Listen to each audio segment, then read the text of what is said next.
Good morning. Welcome to the December 8th Board of Supervisors meeting. We're going to go into closed session. Thanks. Okay. Good morning. Welcome to our Calaveras County Board of Supervisors meeting for December 8th, 2015. Could you please stand for the Pledge of Allegiance? I pledge allegiance to the flag of the United States of America and to the republic for which it stands, one nation, under God, indivisible, with liberty and justice for all.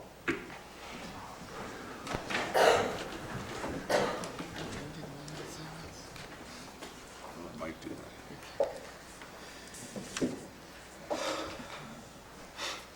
All right. So I just want to report out, this morning we had closed session. It is pursuant to Government Code Section 54957.6, Personal Matter Conference with Labor Negotiator Judy Hawkins, Deputy County Administrative Officer, Human Resources and Risk Management for DSA, Sheriff's Management Unit, and California Public Safety Employees, Surface Employees International Union Negotiations, Human Resources Director, and there were no action taken. And then we also had a short discussion on public employee appointment pursuant to Government Code Section 54957B1. We'll be resuming closed session after our meeting today because we just didn't have time to go into that. So there was no action taken there as well. And with this, Supervisor Oliveira, a moment of silence. Yes. Ladies and gentlemen, I attended a conference last week, and during that conference for CSAC, the unfortunate event occurred in San Bernardino.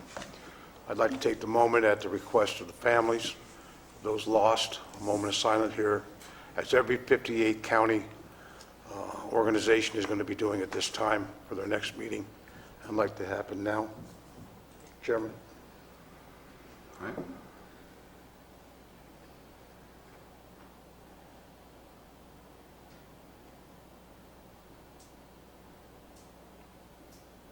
Thank you. Thank you.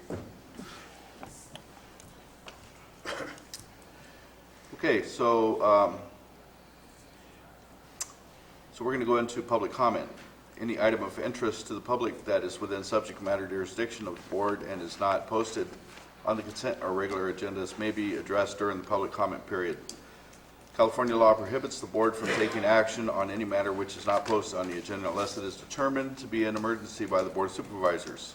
If the public comment is completed before a 30-minute allotted time period, the board may immediately move to the regular agenda. If the public comment is not completed within the allotted time period, it will be continued at the conclusion of the consent agenda or regular agenda in order to provide an opportunity for a remainder of comments to be heard. So it'd be at the conclusion of the consent agenda. So we did turn that around, didn't we? Good. So at this time, I'm going to give 3 minutes, since we have a very long agenda today, for public comments. Jason Bateser, Director of Environmental Health, and I just want to thank the board for taking that moment of silence regarding those lost last week. I just want to make an announcement that the State of California Directors of Environmental Health and Public Health Departments throughout the state, Arizona, Oregon, will be taking a moment of silence tomorrow at 11 o'clock. Our debris removal operations crews will also be recognizing that and recognizing those staff that were lost last week. There were, as you know, it was 14 environmental and public health staff. Some of my staff worked with those people. So just making that announcement to the board and to the public that we'll be taking time tomorrow at 11 o'clock throughout the state of California to recognize those people, those families, and our brothers and sisters in public service, and recognizing their loss. So thank you. Thanks, Jason. Thank you, Jason.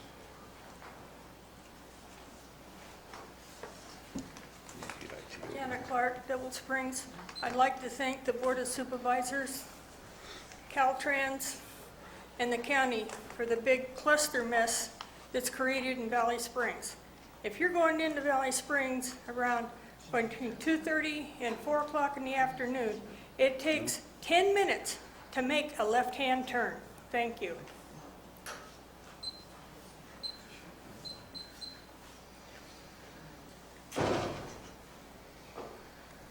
Tom Nefacino, Calaveras Planning Coalition.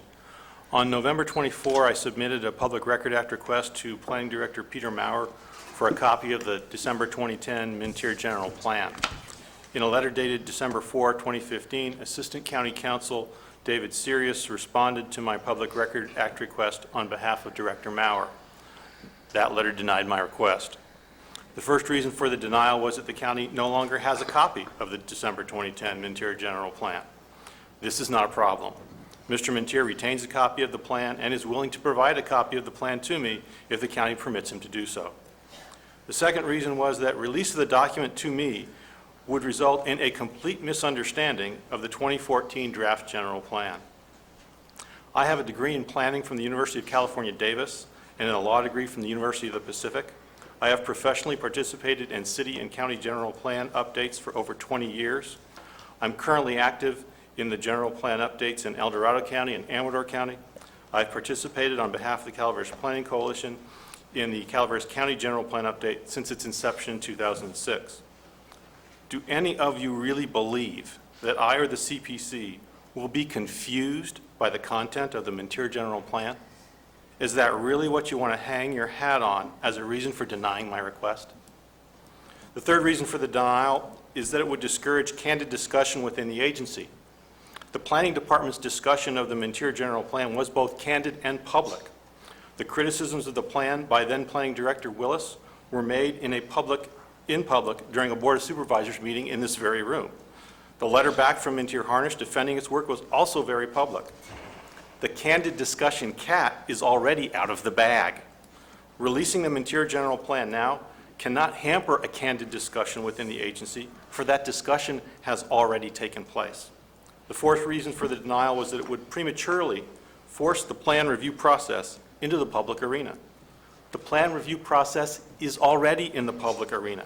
Since July, at your direction, the Planning Commission has been publicly meeting on Thursdays to decide what it wants to add and remove from the 2014 draft general plan. Releasing or withholding the Mintier General Plan will not change the public nature of that plan vetting process. However, it will prevent that public vetting process from benefiting from the wisdom provided by the professional consultants who moderated over 20 general plan meetings and were paid over $900,000 in taxpayer funds. 30 seconds. I request that the Board of Supervisors place this matter on the agenda as soon as possible so that I can receive a copy of the Mintier General Plan. The decision to dump Mintier was not yours. Nobody can blame you for that. Releasing the Mintier Plan now would show your respect for the public's right to know. I pray that you will choose to walk this path of transparency and that the honor of your choice will follow you for years to come. Thank you, and God bless.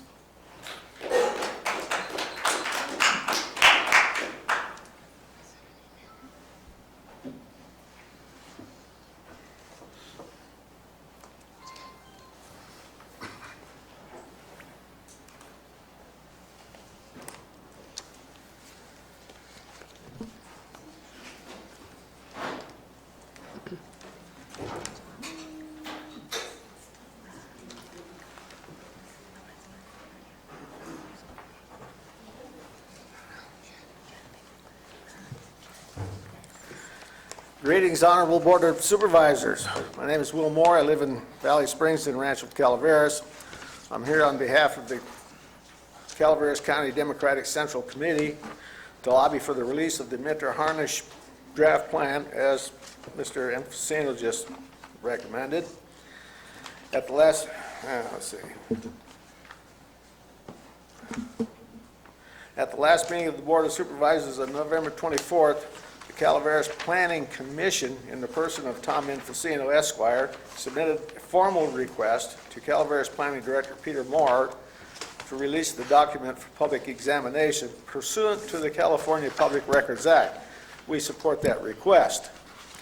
Some years ago, Calaveras County employed the consulting firm of Mentier Harnish to prepare a general plan for Calaveras County in compliance with the government codes and the requirements of the Office of Planning and Research, the state's comprehensive planning agency.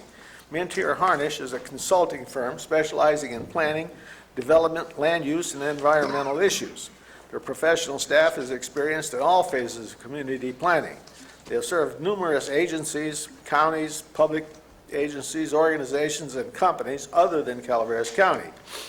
Mentier Harnish drafted a general plan for Calaveras County and submitted that draft to the county planning department. That plan, which was crafted and financed under a contract to the public, is now being held a secret from the public. That secrecy is troubling. I should say half secrecy, because some of what they're doing is secret and some of it isn't. Let me remind the board that we here a few moments ago pledged allegiance to the flag of the United States of America and to the republic for which it stands. That republic has a constitution. That constitution has a general welfare clause in it. We, the people of the United States, in order to form a more perfect union, establish justice, ensure domestic tranquility, provide for the common defense, promote the general welfare, and secure the blessings of liberty to ourselves and to our posterity, do ordain and establish this Constitution for the United States of America. Article 1, Section 8, Clause 1.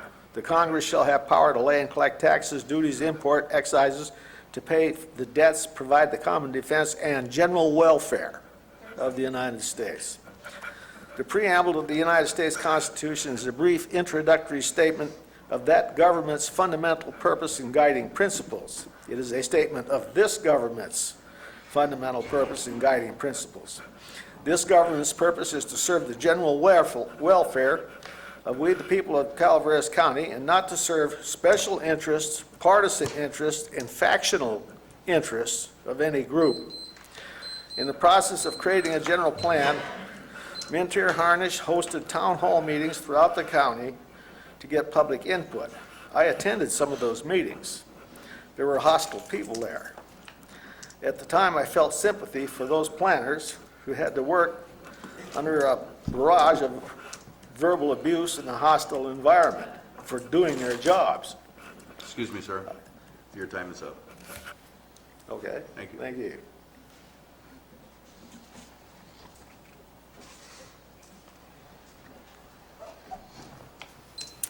Good morning, Bonnie Newman from Double Springs. I too have concern about this report that we're not allowed to see. At the last meeting that I attended, I was really dismayed when I heard somebody make the comment, "We don't want to go backwards. We don't want to look backwards." As soon as I hear somebody saying that, it causes me great concern. I wonder what someone's trying to hide, what someone's trying to cover up, or who someone's trying to protect. I think anything paid for with tax dollars deserves to be seen by the public.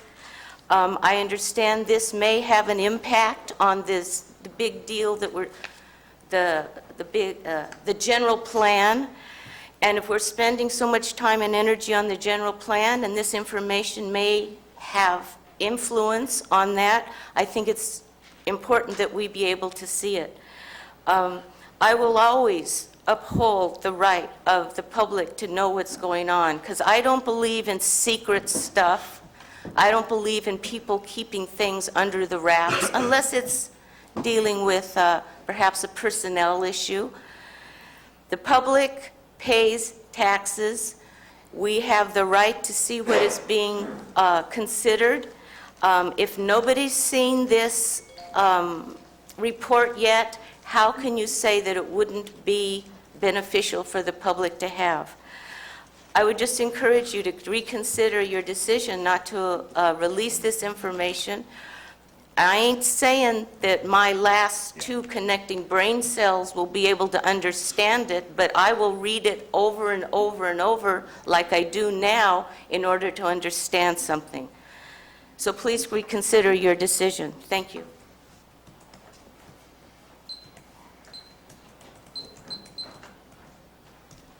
Peter Ray's gentleman, thank goodness I don't have to be that diplomatic. I love people wrapping themselves in an American flag and the Constitution.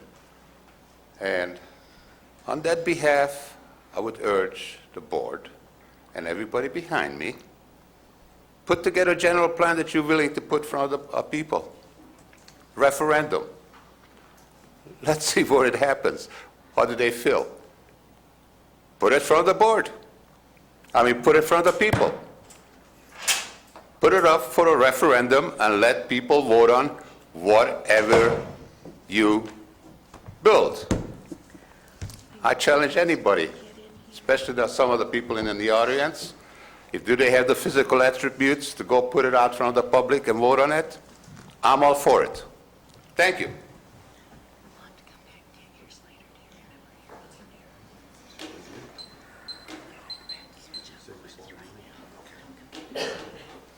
Rosemary Wilson from McCullum Hill. I had thought a few months ago that we were nearing the end of the general plan and finalizing things, and then we had new personnel, and now it seems like I don't know where the general plan status is.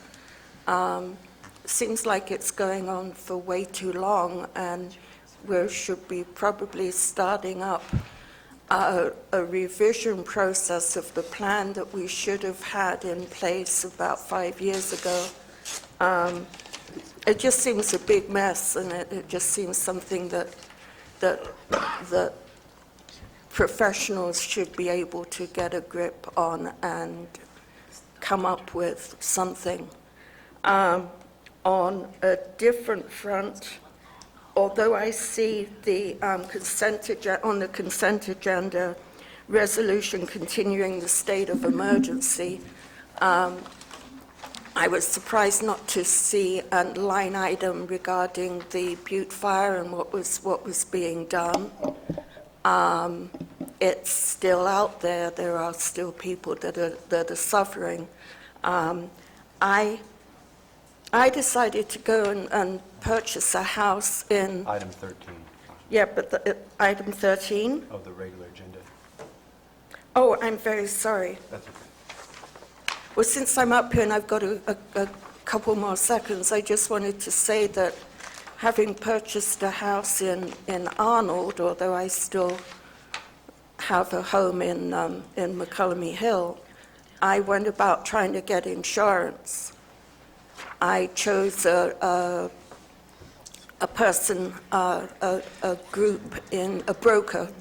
broker in Sonora, and a couple of days later I got the response where they are obliged to contact at least 3 insurance companies in terms of their due diligence for insurance brokerage.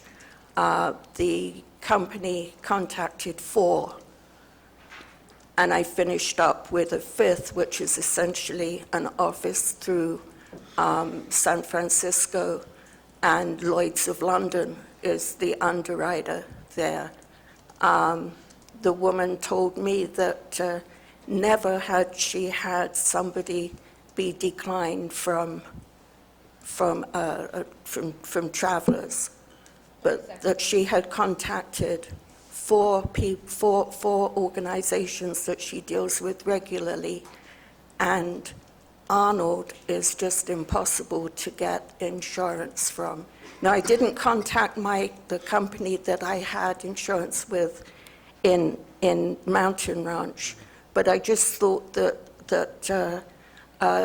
you should be aware that it seems that they've essentially put a policy whereby they're certainly not willing to provide insurance to Arnold. Just wanted you to know that. Thank you.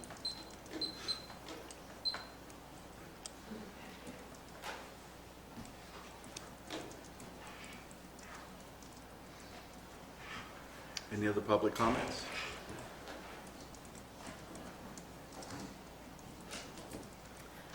Tanya Dawson from Valley Springs, and I just wanted to say I went to a lot of the Mittner Harnish meetings, and they were a sham. They had ringers at every table to guide people in the direction that they wanted to go. At the San Andreas meeting, I was fortunate enough to get to a table, and we were all for property rights. And sure enough, one of the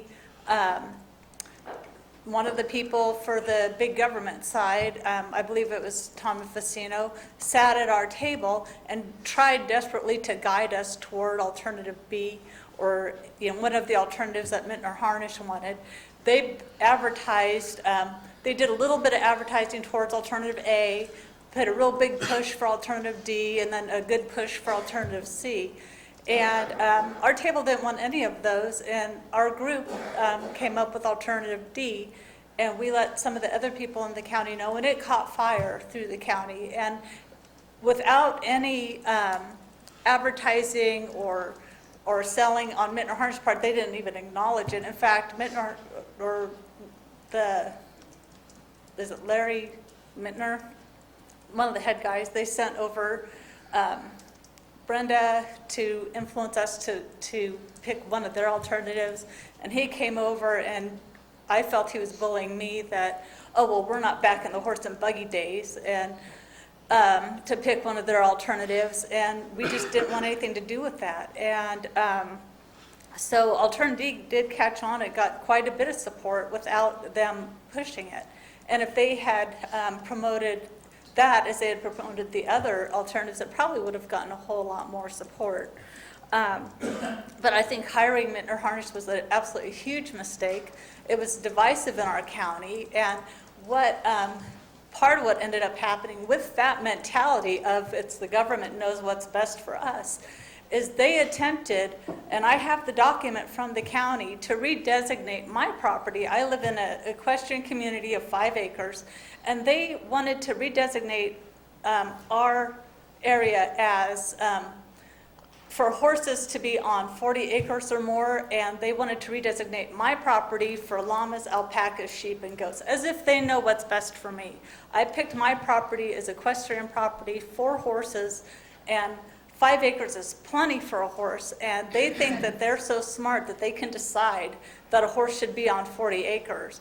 And this is part of their big government centralized agenda, that to take more control of our property and decide what's best for us. And I don't want anything to do with the Mittner Harnish plan. We put it behind us. We're moving in a good direction now, and to go back to that mentality of they could tell us what to do is just not right. Thank you.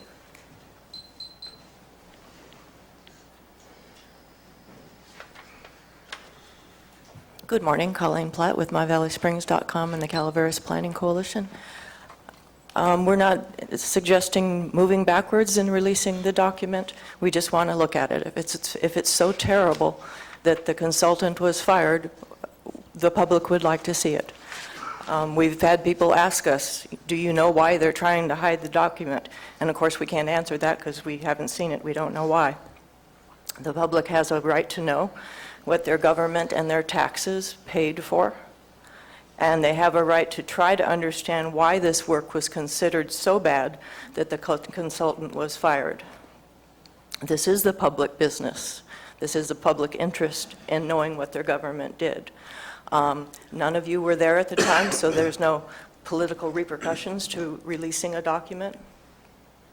The planning director wasn't even here at the time, so this doesn't reflect on any of you. We're just trying to understand what happened. There's no harm to the public interest in releasing this document. And as I say, this is the conduct of the public business. I think one of the grounds for refusal was that the document wasn't available anymore, and that's not true. The document is available. The consultant is more than willing to release it. So we're just asking you to consider this and put it on your agenda for discussion. And just please keep the public interest in mind. Thank you.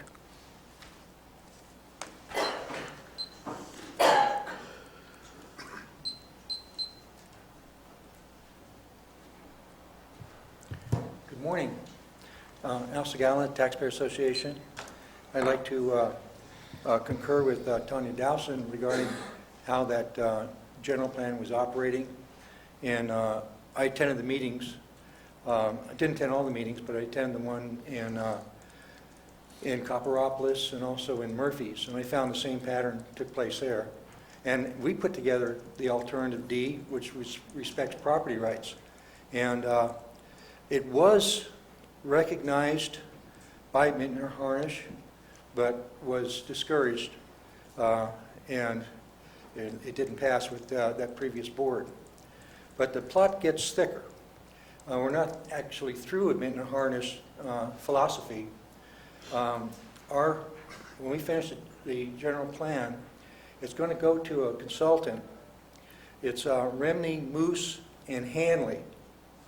Very similar in viewpoint and ideology to Mintner Harnish. There's a particular person, Tiffany Wright, who will be working on this, where the county is going to give their documents to them for review with no future response by the Board of Supervisors. In other words, after their review, they could erase everything that's been done in the favor of property rights, and the people will be without recourse. So we'd recommend that either change the consultant, first review their website, and particularly the background of Tiffany Wright, and if you concur that this is highly progressive, big government type thinking, if it's not too late, get a new consultant. If you can't do that, then when they finish their report, that report be reviewed by the Board of Supervisors for final approval. Approval should come from the Board of Supervisors, not that outfit. They're not responsible for what happens in our county. Also, I'd like to compliment the Planning Commission and the work they've been doing. It's just been incredible, and also the abuse that people have been taking because they're trying to be careful, and they're really watching the words that are going in there. They're concerned about property rights, but not just property rights, but just common sense, respect for people, and I think it's just a blessing that they put the time in and the work in to try to do it right. Later on today, we'll have the opportunity to review the vision statement, which we think is just great. Thank you. Chair, I just wanted to clarify and also make sure that Mr. Sagala is aware, Ramey Moose Manley is not our consultant. Ramey Moose Manley is outside counsel, and Tiffany Wright is an attorney. She is not a consultant that would be working on the EIR.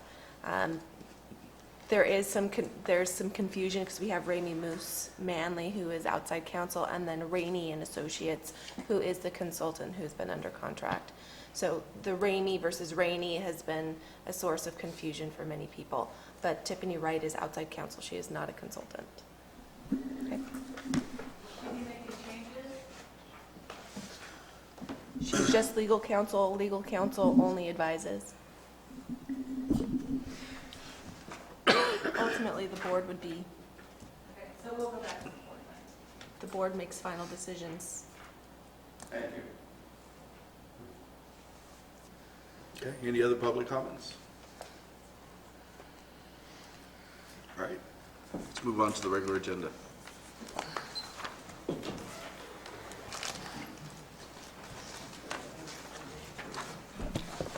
So first item is Administrative Office presentation by In-Home Supporting Services, IHSS Advisory Committee. And Jennifer Grabowski, who is the chairperson of the In-Home Supporting Services Advisory Committee, will be making the presentation.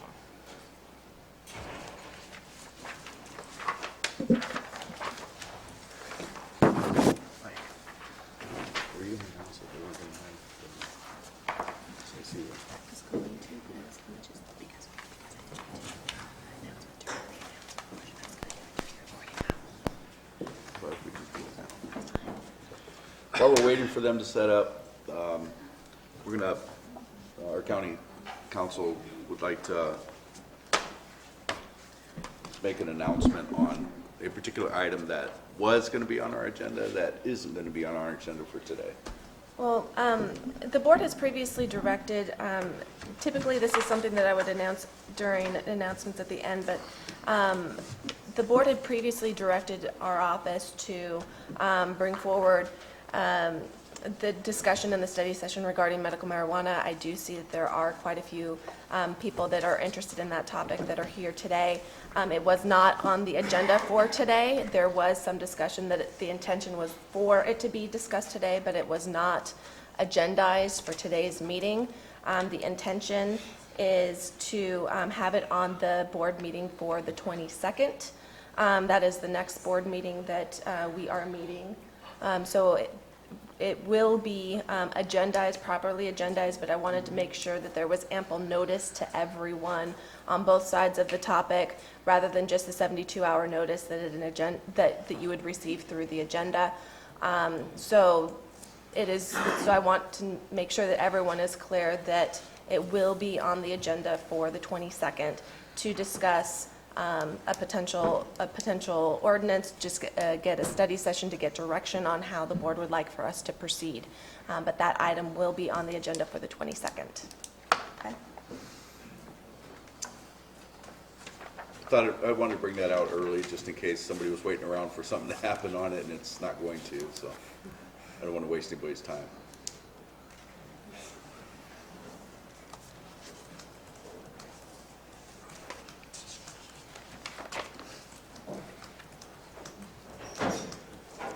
Okay, you want to introduce again? Are we ready for me? Yes. Okay. Good morning. Thank you, first of all, for your time. My name is Jennifer Grabowski. I am the chair of the IHSS Advisory Committee for Calaveras County. I'm qualified to sit on the committee because of the work that I do. I'm an independent living specialist for Disability Resource Agency. Some of the activities that I do in my job that qualify me to sit on the committee would be referring people to IHSS, helping them to learn the skills to manage a provider, helping them find a provider, advocating for the consumer, and assisting them with fair hearings. I'm qualified to do my job because I'm a person with a disability. I am severely hearing impaired. I lost my hearing when I was 27 years old. I had already gone to college and got my first job and had a couple of kids. And so somewhere in the process of learning to move through life in a different way, I became an advocate for people with disabilities. So that is why I'm here today. As an accommodation for my hearing loss, I have a committee member sitting here in my line of sight. So if I can't hear a question or I'm not able to discern what's going on, she's going to help me by relaying information. And sometimes it's a little laborious, and I apologize, but that's the only way I can understand. So thank you. Let's see here.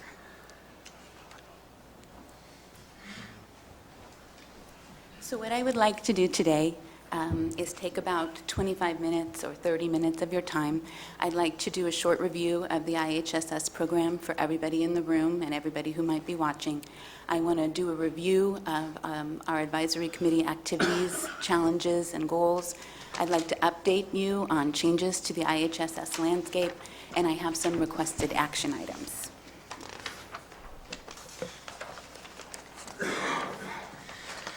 So to begin with, what is the function of the IHSS Advisory Committee? We believe our job is to understand and investigate all the aspects of the program and the environment in which it operates in Calaveras County, and bring that information to you. You all have a lot of things that you have to pay attention to, and so if we can digest some of that information and bring it to you on a regular basis, we feel that that's our job and that's useful. Our job is to outreach. I forget my slide, sorry. Our job is to outreach to the community regarding IHSS services, to draw attention to the program and to the advisory committee and explain its function. And we are here to advocate for the interests of the IHSS community. The population that IHSS serves is often marginalized. They don't sometimes have the ability or the knowledge or the confidence to advocate on their own behalf. So we are here to do that. The In-Home Supportive Services Program is a program unique, my slides again, a program unique to California, which uses Medicaid, state and county funding to provide consumer-driven in-home care to those who meet the program criteria. It's unique because in California, providers are allowed to choose their, consumers are allowed to choose their own providers. The most similar state that I know of is New York, and they just recently amended their program to allow brothers and sisters-in-law to be providers. In California, you can have your parent be your provider or your spouse, someone who's very close to you and who you trust. So we're unique in that way, and it's a great program. So I don't know if everybody always realizes how lucky we are in California. Providers perform such tasks as meal preparation, bathing, oral hygiene, grooming, dressing, laundry, and routine cleaning. And I am not an expert even on IHSS, so I might be missing some things, and there may be some comments later, but I'm learning as I go. In practice, IHSS caregivers are often the only lifeline for our most vulnerable population. They do things that require a lot of trust between the provider and the consumer, and consumers depend on them beyond what they're even paid for. Almost every provider I've ever known has done work on their own time to take care of their consumer.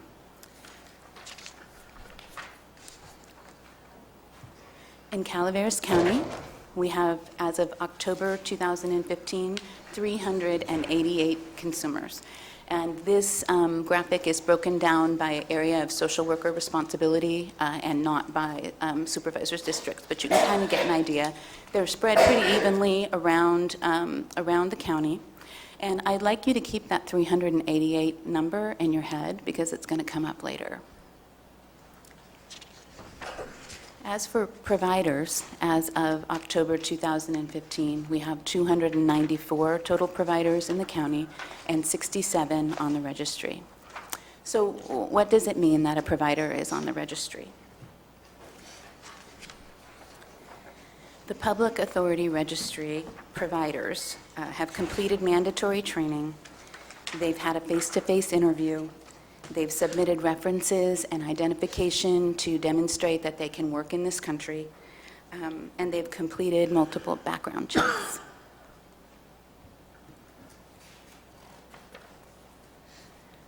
So some things to know about the IHSS program. IHSS consumers are elderly, blind, or disabled.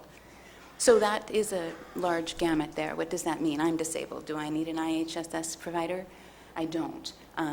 You have to have a personal care need, some activity of daily life, taking care of yourself that you cannot do on your own. IHSS allows consumers to remain living independently in their own homes, which has been proven to be much less expensive than skilled nursing facilities or assisted living environments. So it's really the best choice for everybody to keep these people in their homes. IHSS consumers are typically very low income. So I can say very low income, those three words, and it doesn't even really convey what it's like to, for instance, live on $889 a month, which is what the maximum amount of SSI is if you are not homeless. These people have to make choices, difficult choices every day to survive. IHSS consumers choose and manage their providers in California. IHSS providers in Calaveras County are paid $10 per hour, and many are a lifeline for their consumers. As of January 1st, 2016, you're probably aware that $10 an hour will be minimum wage again.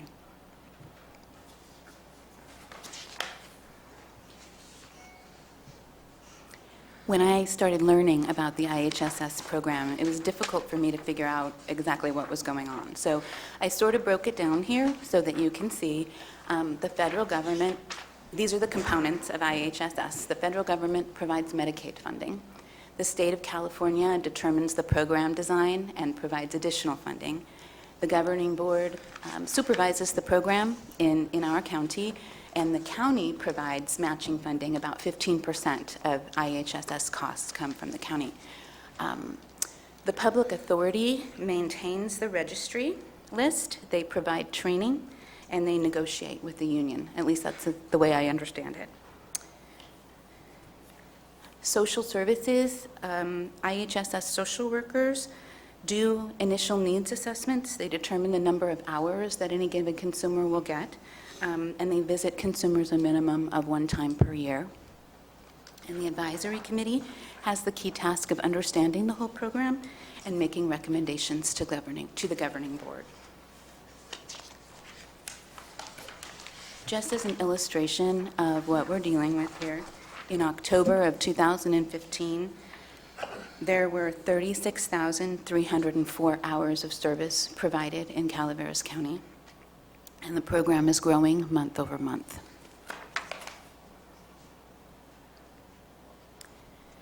Our present committee is 5 current or former consumers, 1 current or former provider, 3 members of the general public.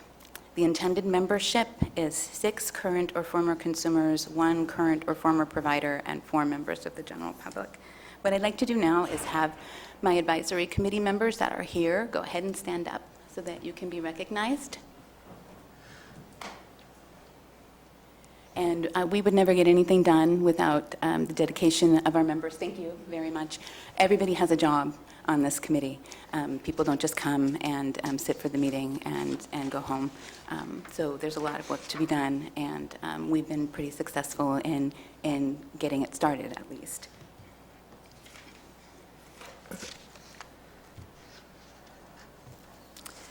So our recent activities, prior to this year, we had trouble with even the most basic functions. We had trouble getting a quorum in our meetings. We had trouble completing basic activities. And I can understand why people would feel defeated. Why come to a meeting and sit there and spend your time if you're not going to be able to do meaningful work? So what we've been able to do in the last year, and it's been no small job, is to establish a functional committee. We have a quorum every month. We're able to, as you'll see with the rest of this list, we're able to complete some things. We're functional, so I'm very proud of that. We've updated our resource flyer, and I think you may have copies of that. George, did you give them? Yes? Okay. We worked diligently to produce a letter to our governing board regarding provider pay and benefits, and as a summary, going back to that, it was a comparison of provider pay and benefits in Calaveras County relative to other small rural counties and relative to the funding picture as a whole. We did ask that you consider a provider pay increase at that time, and I'm going to ask again today.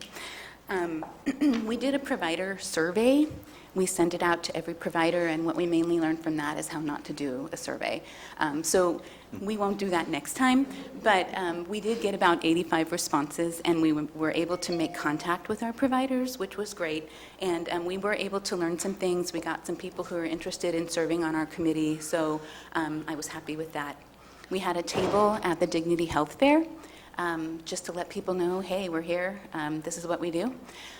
We did some outreach to the union, SEIU Local 2015.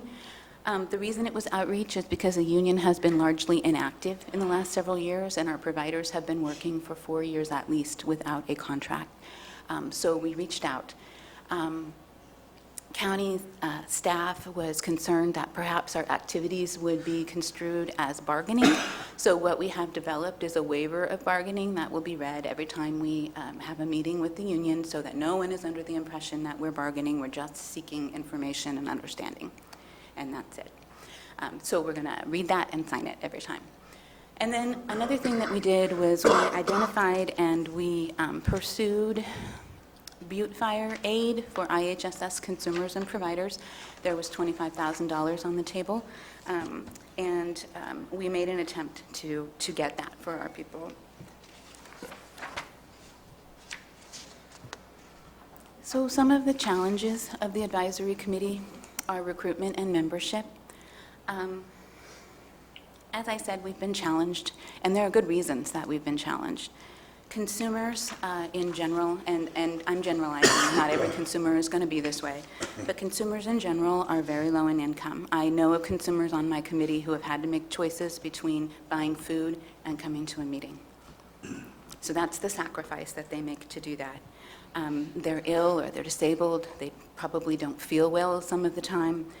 There's travel difficulties. If you're living on $889 a month, can you afford a car? Can you afford to drive your car? If you can't, how do you get to the meeting? You know, are you able to take public transit? So there's challenges there too. And to be honest, I think it's an intimidating environment. It can be an intimidating environment for me. So if they're coming in cold, they're probably afraid to speak up, and it's a miracle that they're there at all.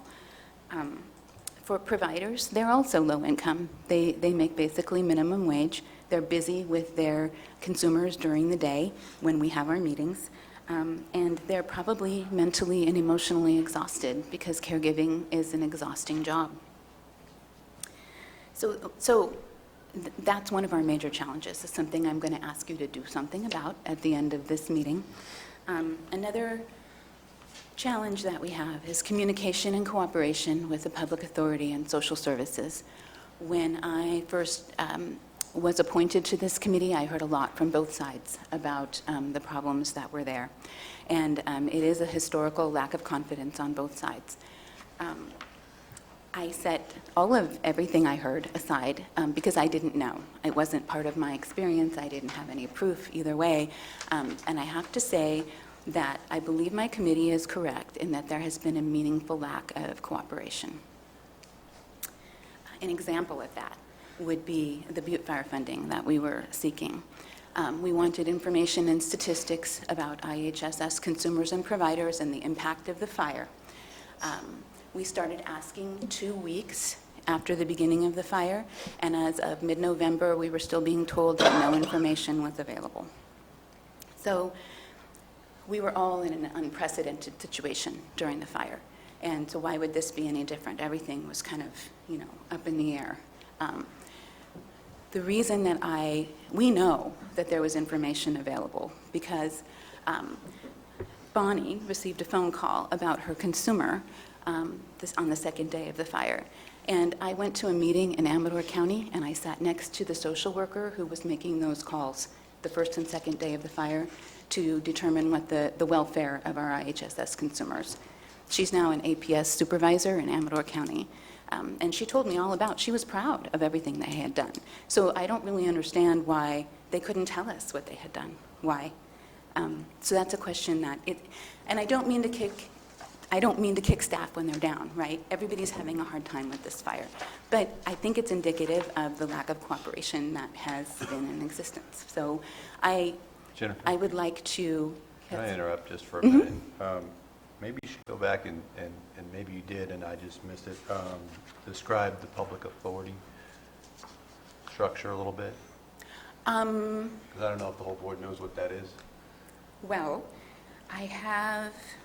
Because that seems to be the Let me problem. see if I'm going to cover that. You want me to describe the Well, if you're public talking authority about- structure? Well, you're talking about a problem that occurred with the public authority. Nobody knows, maybe not everybody knows what that is, so you might want to go over that now. The public authority, sorry, I just want to, first I want to make sure that I heard you correctly. I didn't mean to interrupt, I apologize. The public authority is of 2 people, and I described their tasks already.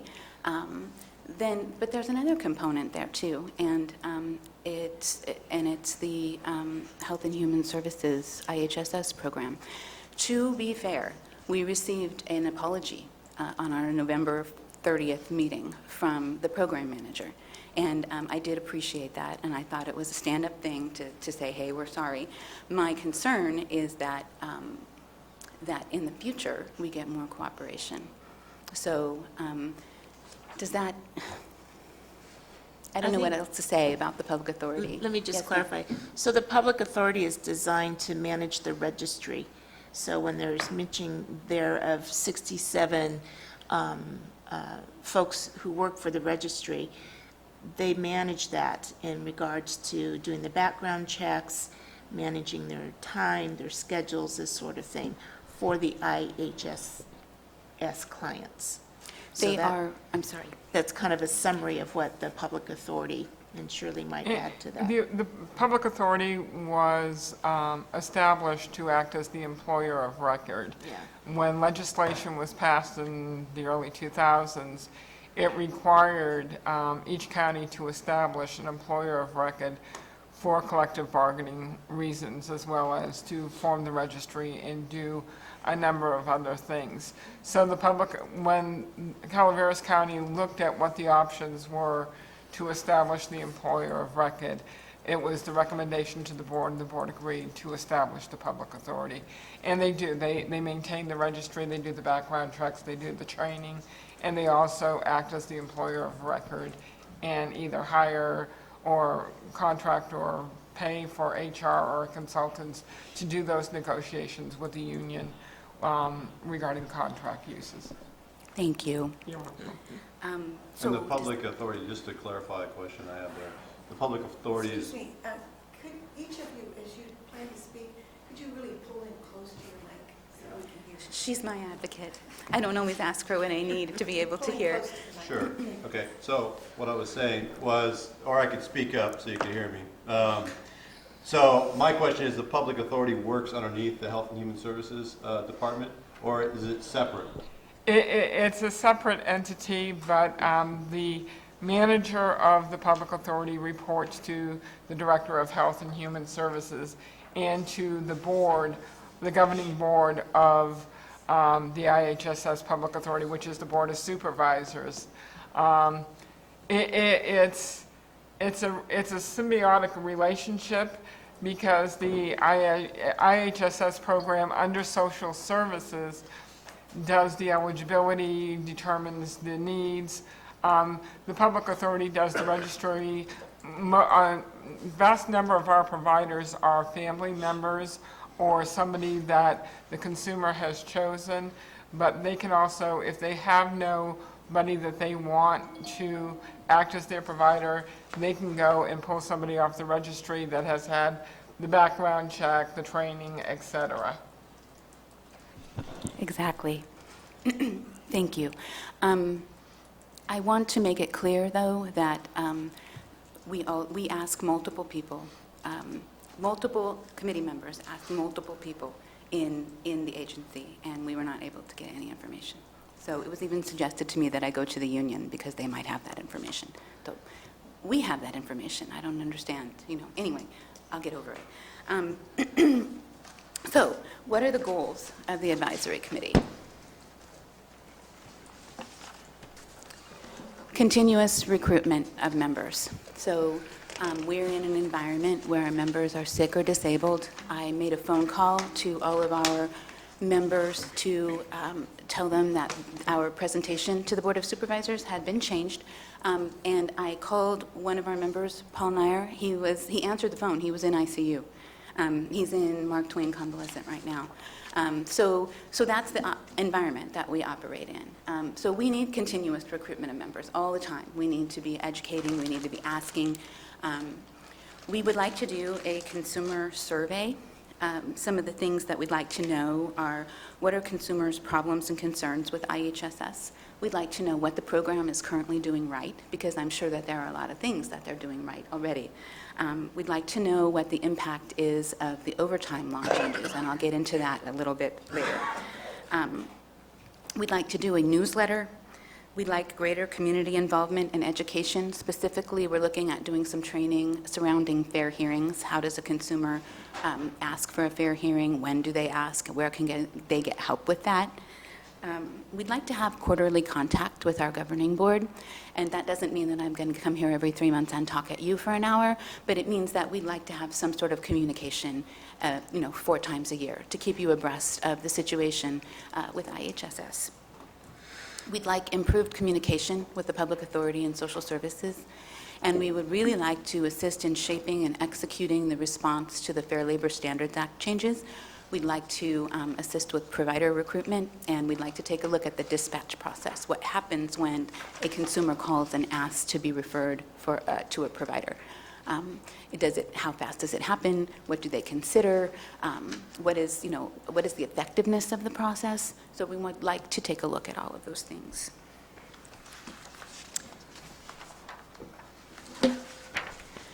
So now the review is done. This is an update, this part now. Calaveras County IHSS providers are now covered by a newly formed union. Previously, there were 3 unions in California that represented IHSS workers, to my understanding. Whichever union served us previously had been inactive, and just this year, they transitioned nursing home workers and IHSS workers in 37 California counties into this new SEIU Local 2015. So that's a huge change to the landscape. We reached out, we have a contact with them. I think that we've been paying attention to what they've been doing. They've been really listening to their members. The reason it's important to us is because a provider's life also affects a consumer's life. So if a provider is represented, if a provider is taken care of, if a provider is paid and they have benefits, their consumer is going to be better off. And more consumers will be able to find providers. That's why that's important to us. So we're keeping an eye on that, and I think that our assessment is so far so good. Yeah. The other major change is that the courts have decided that the Fair Labor Standards Act overtime rules apply to IHSS providers, and that hasn't been the case previously. So we have to be compliant with that by February 1st, and we're going to... Excuse me, can I interrupt for a moment? County Council, are we in an area of negotiations here with the SIEU, or are we just, I'm questioning, or can we have this conversation with this information? I think he's just making sure. We are in negotiations with SEIU, but for purposes of this, I would be hesitant to discuss requests for changes in any contract, but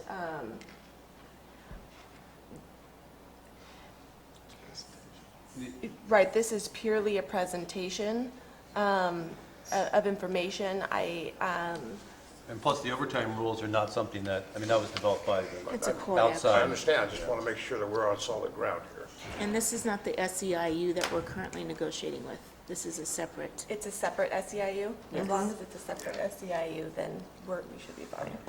Thank you. Thank you, I respect that. So violations will be enforced by May 1st, and it's my understanding that we are not ready. And I don't think the county is to be blamed for not being ready, because they kept going back and forth. There was a decision and then an appeal and then a decision and an appeal. So the state released an all-county letter on December 1st. It promises another all-county letter with specifics. And it also promises funding to hire additional staff for implementation. The net effect of all of this is going to be that we need more providers. There are some consumers who have a lot of IHSS hours, and they have one provider. And the result of this overtime change is that providers are limited in how many hours a week they can work. So that one consumer that has a lot of hours is going to have to hire another provider. Another situation that we have is caregivers, providers who have multiple consumers. They are now going to be limited to the number of hours a week that they can work, and the travel between consumers is going to be limited to 7 hours a week, so basically an hour a day.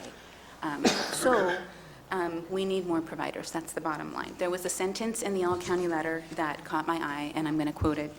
Counties are expected to work with their public authorities to facilitate and complete outreach activities for the purpose of increasing the provider registries and hiring additional providers. So that was the one that I highlighted right there.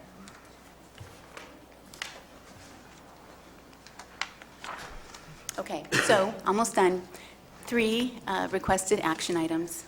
We request that you consider an increase for providers and put an emphasis on growing Calaveras County's providers registry. We ask you to let it be known that your expectation is that the committee, the public authority, and social services work together positively and productively with the free exchange of information. And we ask you to actively seek advisory committee members in your districts. Hand out applications, identify prospects, and please refer them to us or me. You all have my business card, so people can give me a call.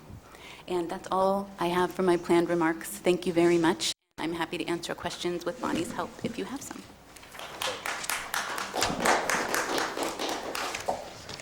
Thank you.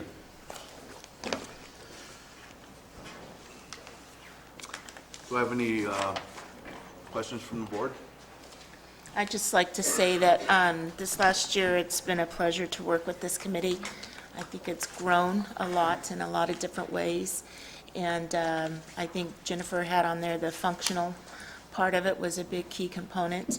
I support these action items. I think it's important that we have folks who are willing to serve on this particular committee, and that seems to be the greatest need because our committee members do fluctuate due to a number of different reasons. And I think that's important in getting our work done at the advisory level by having a full committee and an active committee at all levels.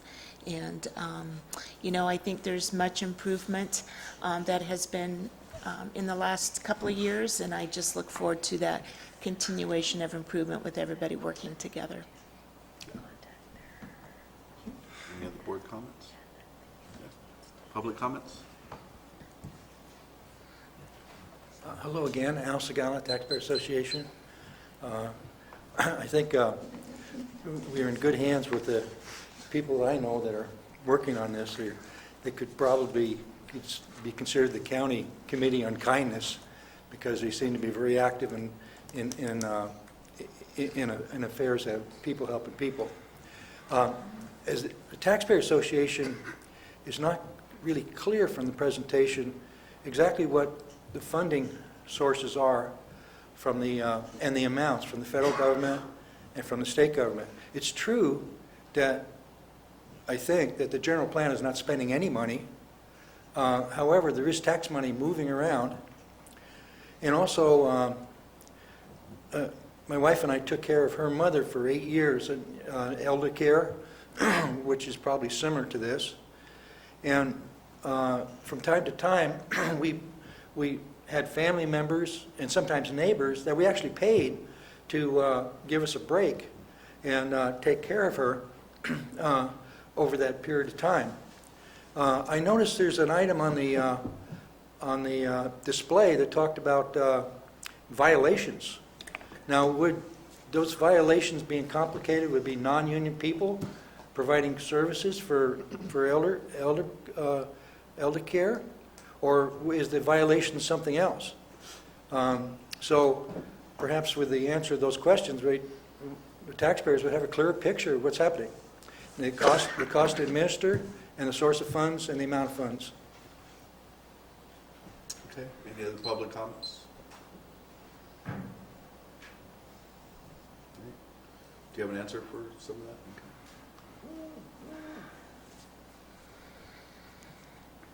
Violations, in the context that I used it, refers to overtime laws.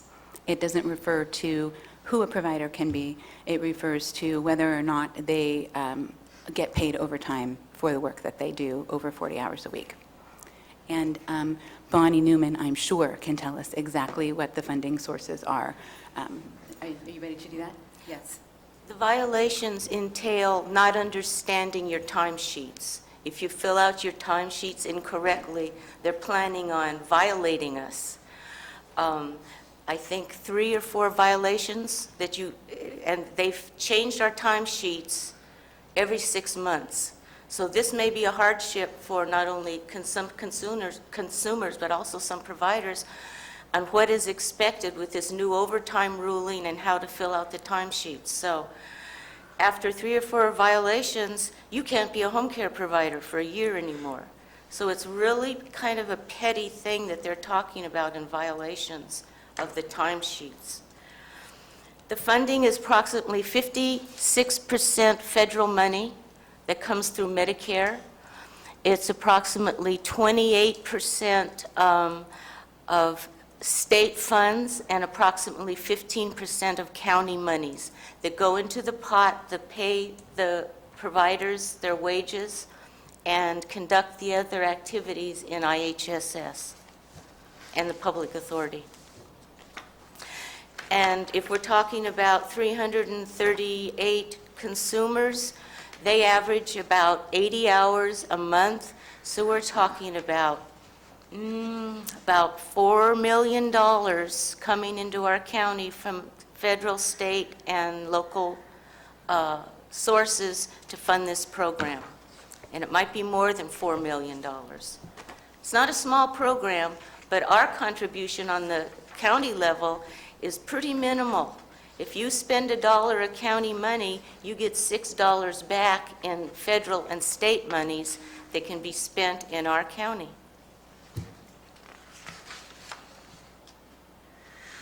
Okay. Any other questions for Jennifer or George or myself? No. I know it's all clear as dirt now here, but it took a long time for us to figure out all the intricacies of this program because there are so many sources, funding sources, and programs involved. So, Thank you, Bonnie. Thank you. Any other public comments? Could you tell us when your advisory board meets and where? That's an excellent question. We meet the fourth Monday of the month. Excuse me, I've been corrected, the last Monday of the month, and we have been meeting at the senior center because it's been difficult to get the Sequoia room. At what time? Did I answer your question? 10 o'clock. 10 a.m. We hold it to a 2-hour meeting, 10 to noon. Okay. I'd like to make a comment, George Fry. The key thing that I think the members of the board need to know is that the public authority personnel report directly to you, and that we, as an advisory committee, report to you. And we will be developing, and when Jennifer said that we will report quarterly, hopefully this will continue on and on and on as we make improvements. And I agree with Supervisor Ponte. We've come a long ways, and it doesn't seem like it, but we've really developed some really good things, and I'm excited about that and the fact that we're going to do a lot more in the future. But once again, the key is that you now, this board, has been reviewing applications and making appointments, and that wasn't the way it was before. Somebody else was reviewing the applications, and then you were making appointments. But now the board reviews the applications and makes the appointments, and you are the body that the public authority and the committee reports directly to. Thank you.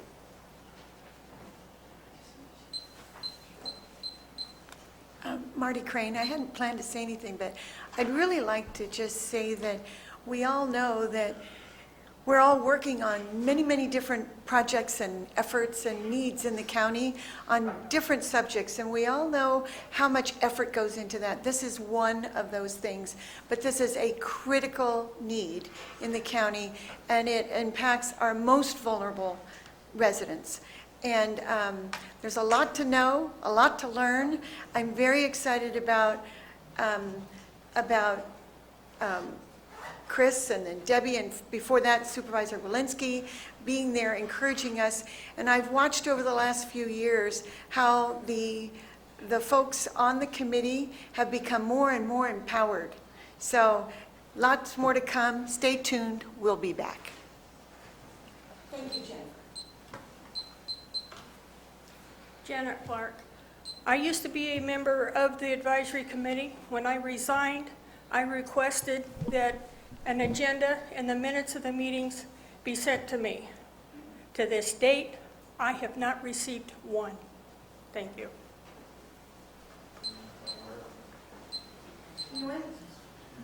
I apologize. I'm also honored to be the secretary. I didn't know that.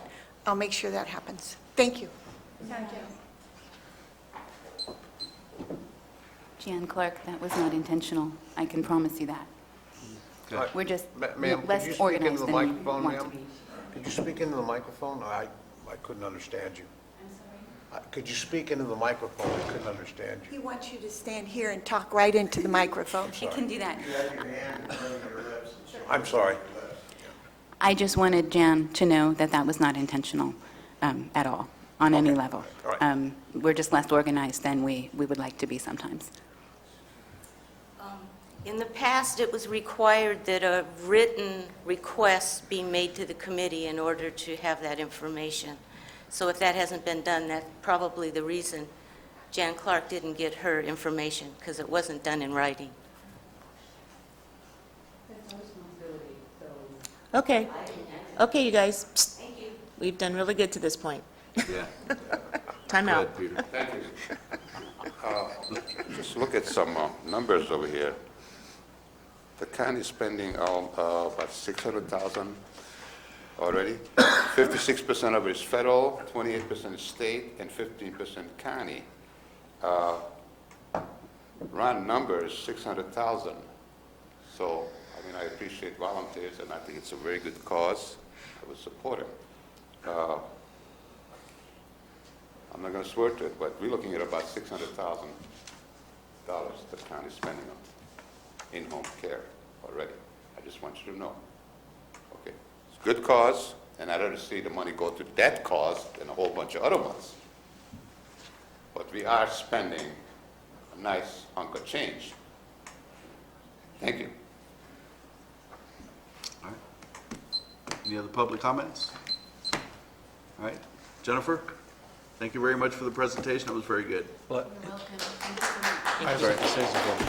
Oh, Steve wants to say something else, too. Okay, and maybe the secretary can help out with this. Sorry. And I try to get all my committees looking at these.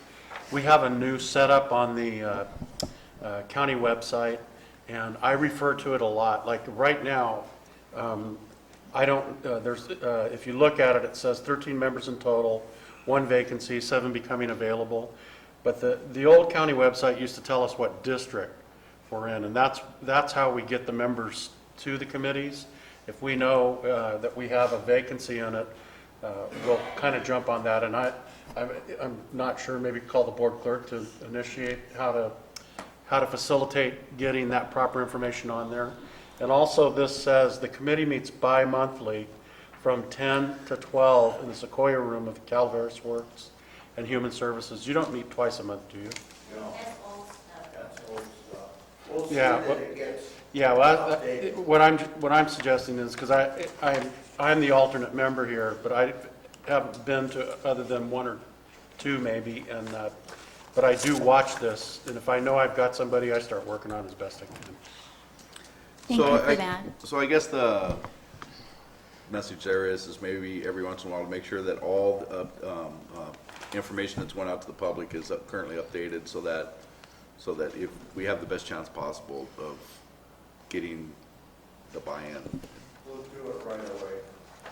Thank you. Thank you.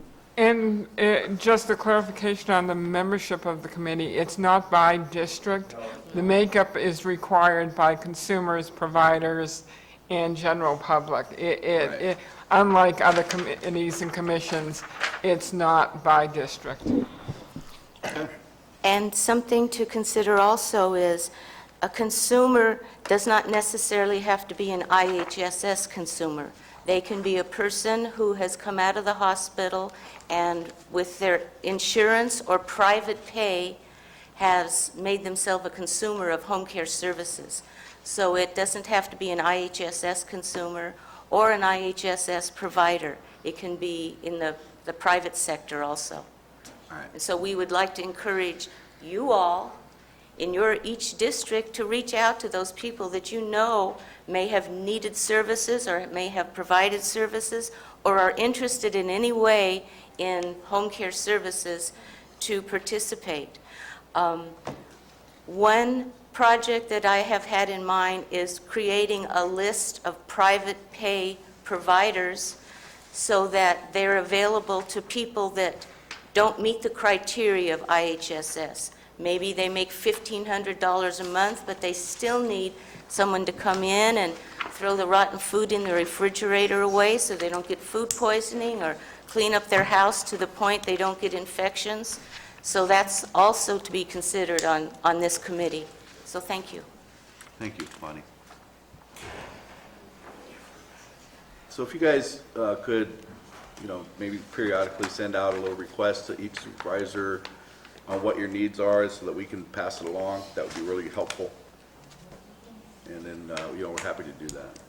Thank you. Thank you very much. So we're going to take a 5-minute break.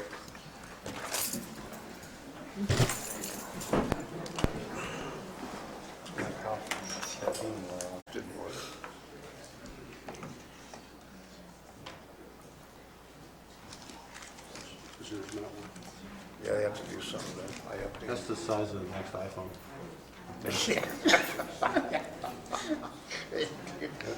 Another reason why I'm not going to get one.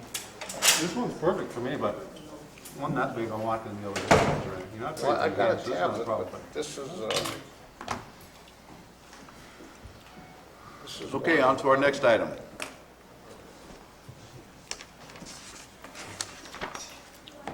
Good morning, Sam Leach, Chief Probation Officer, and today I'm here as the Chair of the Community Corrections Partnership, or CCP. The reason I'm here today is we were due for our annual update of our CCP implementation plan, which is basically our plan that goes to the Board of State and Community Corrections, BSCC, saying how we're spending all of the state money for our local community corrections partnership. This plan looks very, very similar to the plan that was passed last year. We were behind the curve last year and very late with our plan. Now we're catching up to where we're getting it submitted on time with the BSCC. So this is the second year in a row that we will ultimately have a plan submitted to the BSCC on time.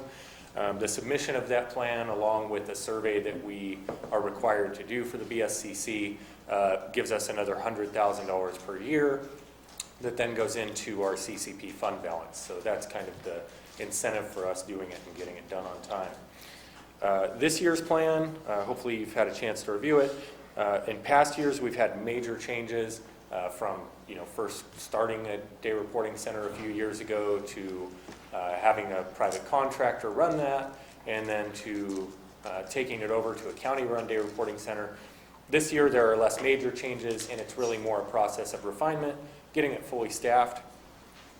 So from a staffing and supervision standpoint and treatment standpoint, I'll update that as of Monday, we will actually be fully staffed in the AB 109 Day Reporting Center unit for the first time since I've been here. So that's a great thing.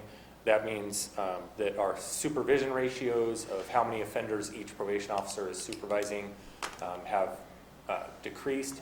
That means that all of the offenders who are participating at the Day Reporting Center are receiving treatment and have access to a licensed mental health clinician.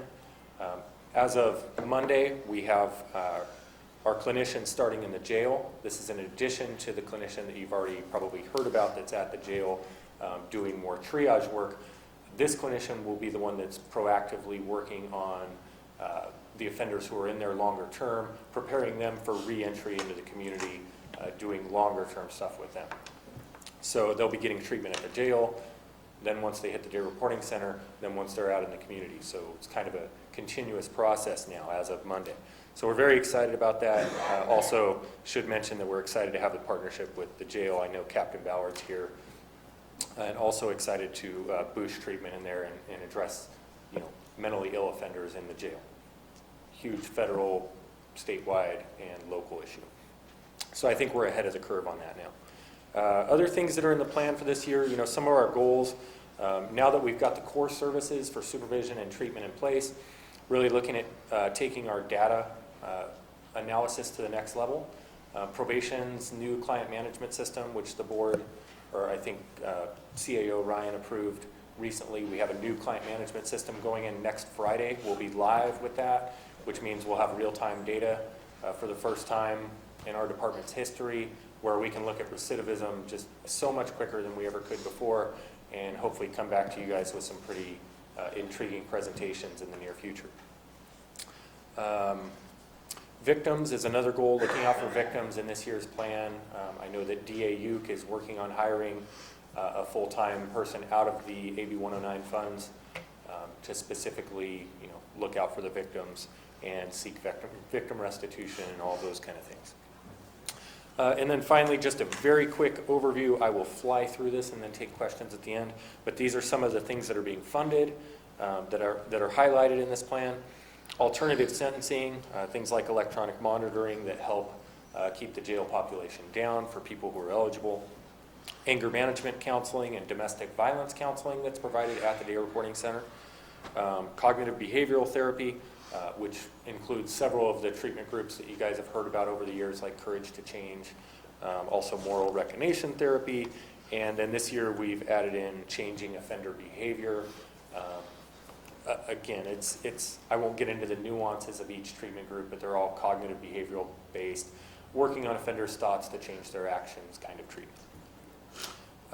Education, we're still funding the GED preparation for testing. Housing, for those that are coming out of prison, mostly the PRCS offenders that don't have a place to go, we've been able to help with some temporary sober living arrangements out of this plan so that people aren't just homeless and committing more crimes. That is a limited program, but so far it's been successful, and we've actually seen some successes. One that comes to mind where he's done better for a longer stretch than we've ever seen without violations. And sometimes that helps, so I don't like to fund a lot of it, but I like it to be available when the need's truly been assessed. Incarceration, there is some money going to the jail for correctional officers in here due to the increased workload. Job skills training, I still think this is probably our weak point, and something that when we come back for the 16-17 plan, we have several irons in the fire, if you will, that I'm not ready to publicly discuss, but we have ideas that we think can build up the employability of some of the offenders that go through all these treatment programs and then are in a position where they're employable at the end. It only goes so far to give them GED skill or get them prepared for a GED or even to get them employment skills. What we really want is a program that'll take offenders and actually give them a chance to work and so on, so they can become contributing members of our society. We now have a meditation group over there, mindfulness meditation. It's not a cornerstone program, but for some offenders that have significant trauma histories, being able to still their mind and that kind of stuff is really helpful. We're offering parenting classes to the offenders at the DRC. So some of them that are parenting teenage kids, that could be a trigger. I mean, it's really difficult if you've spent a lot of time incarcerated and then you come home and try to take back over your family. It takes a little support there too, so we've included them with our parent project group so that we're not just focusing on parents of our juvenile probationers, but we're also focusing on the parenting skills of adult probationers.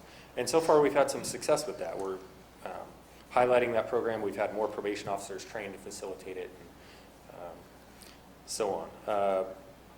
Let's see, what else? Substance abuse, I should mention those guys. Our behavioral health department has been great. They've given us a stable presence with substance abuse counselors over there. That's also being funded out of realignment. I know that Neil and Rob and some of these guys that you see over here on occasion just do a fantastic job. Transportation, we have drivers taking them around. Usually it's extra higher probation aids, but some of that is being funded out of here too, so that when we have offenders that really don't have the means for transportation or any kind of reasonable access to the bus routes, which, as you know, sometimes it's one stop and they can't get back till the end of the day and they're sitting around for 12 hours on government center. If we can have a probation aid, extra help that can drive them here and there, that's been helpful to keep people at the Day Reporting Center, keep them in treatment, keep them sober and all that kind of stuff. So That's the nuts and bolts. That's kind of a really, really quick overlay of everything that's being funded out of there. That's what this plan details, as well as the spending plan in the back, just so that the public's aware, and I know the board already knows this, but this is all state money, nothing county general fund coming out of this, and we're still staying within what's being passed down to us from the state, actually still underspending just a touch. So with that, I guess I'll take any questions.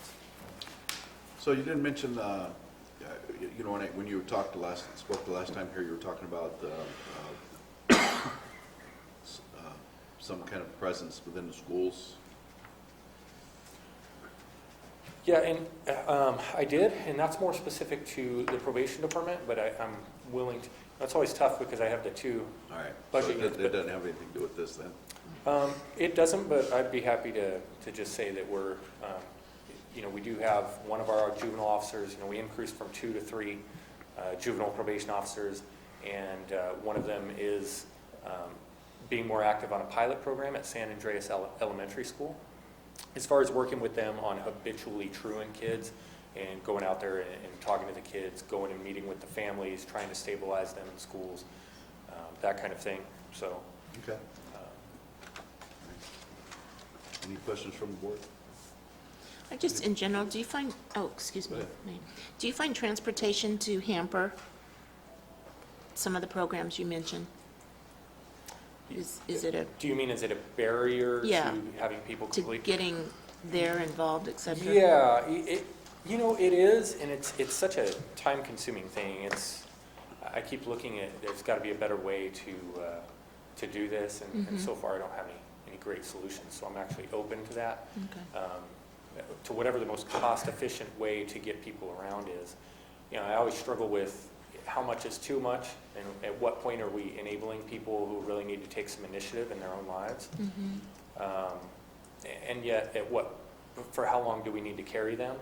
And I think, you know, there's a compromise in there, so it's difficult. And I think we sit within that compromise, but if you're one of the offenders, it's very easy to feel critical of us that, you know, they come out of prison or jail or something and maybe they want to try, but they don't feel like they get enough help from us. And I can empathize with that.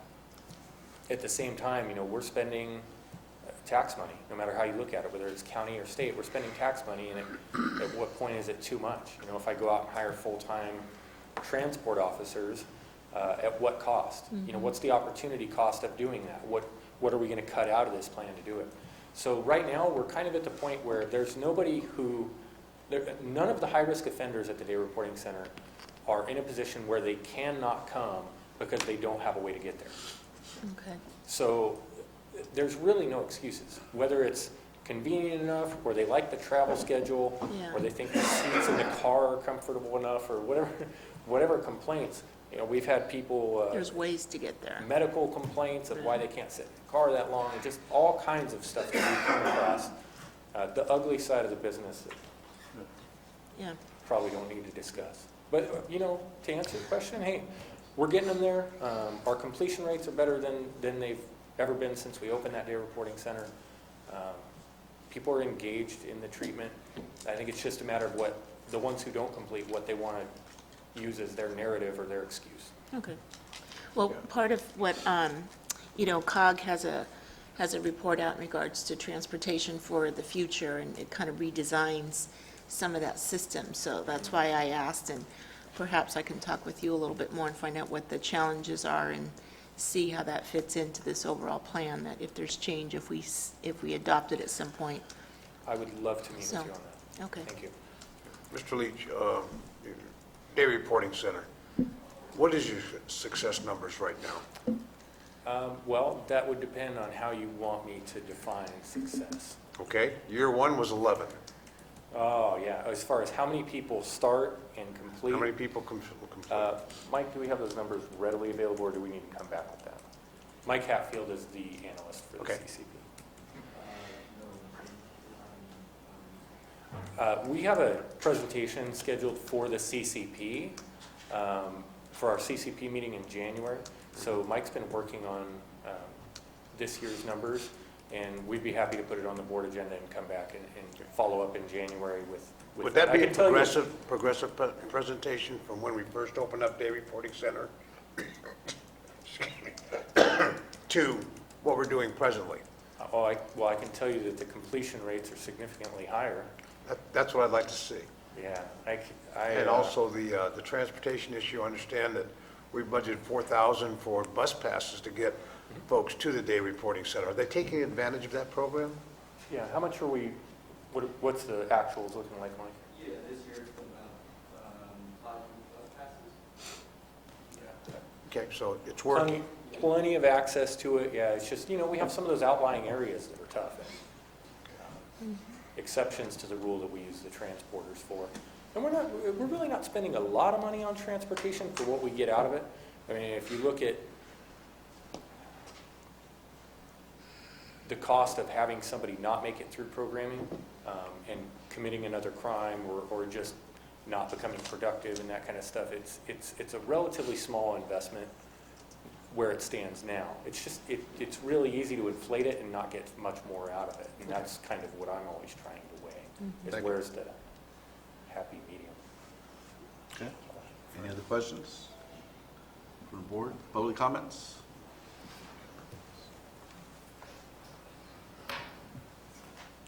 I'm sure you're very happy to see me. I support the program, okay?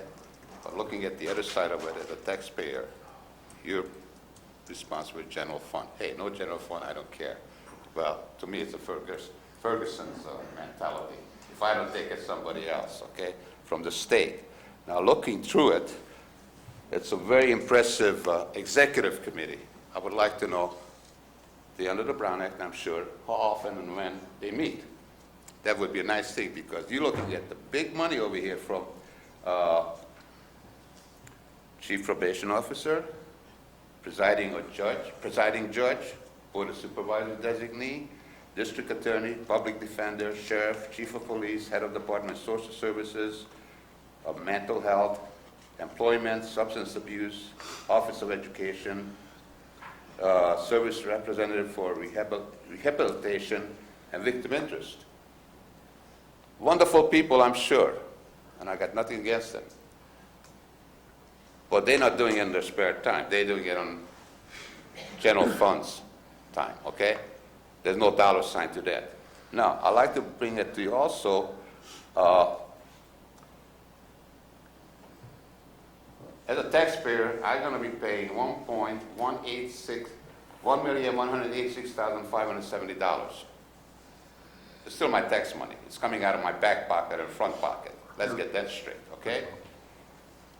Initial investment, $46,429.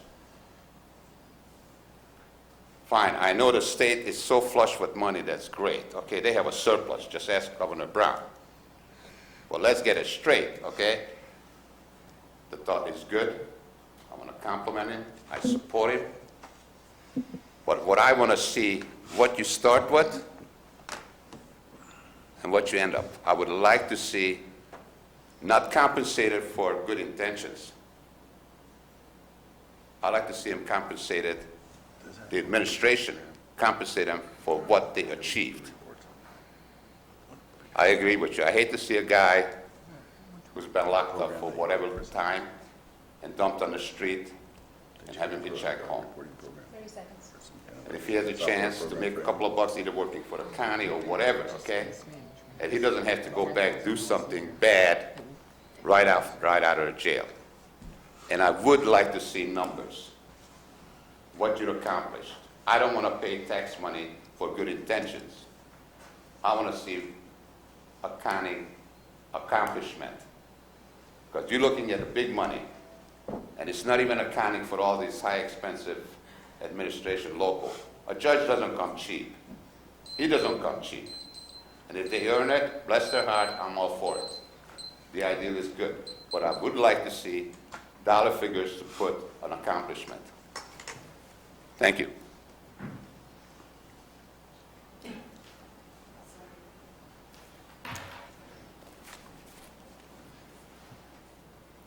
Okay, if I could address three Peter's questions. When we meet, the CCP, yes, it's subject to the Brown Act. We meet the second Friday every other month. So January will be our next CCP meeting. I don't have a calendar right in front of me, but it would be the second Friday in January. We meet at 1 o'clock. Traditionally, we meet at the Sheriff's Department training room, right there at the front public entrance. And that is always posted on our AB 109 website, on the county website, as well as posted publicly on our door on paper. And of course, that's open, and we welcome any public participation we can get. 1.2, as to the $1.2 million that's coming from the state, I'm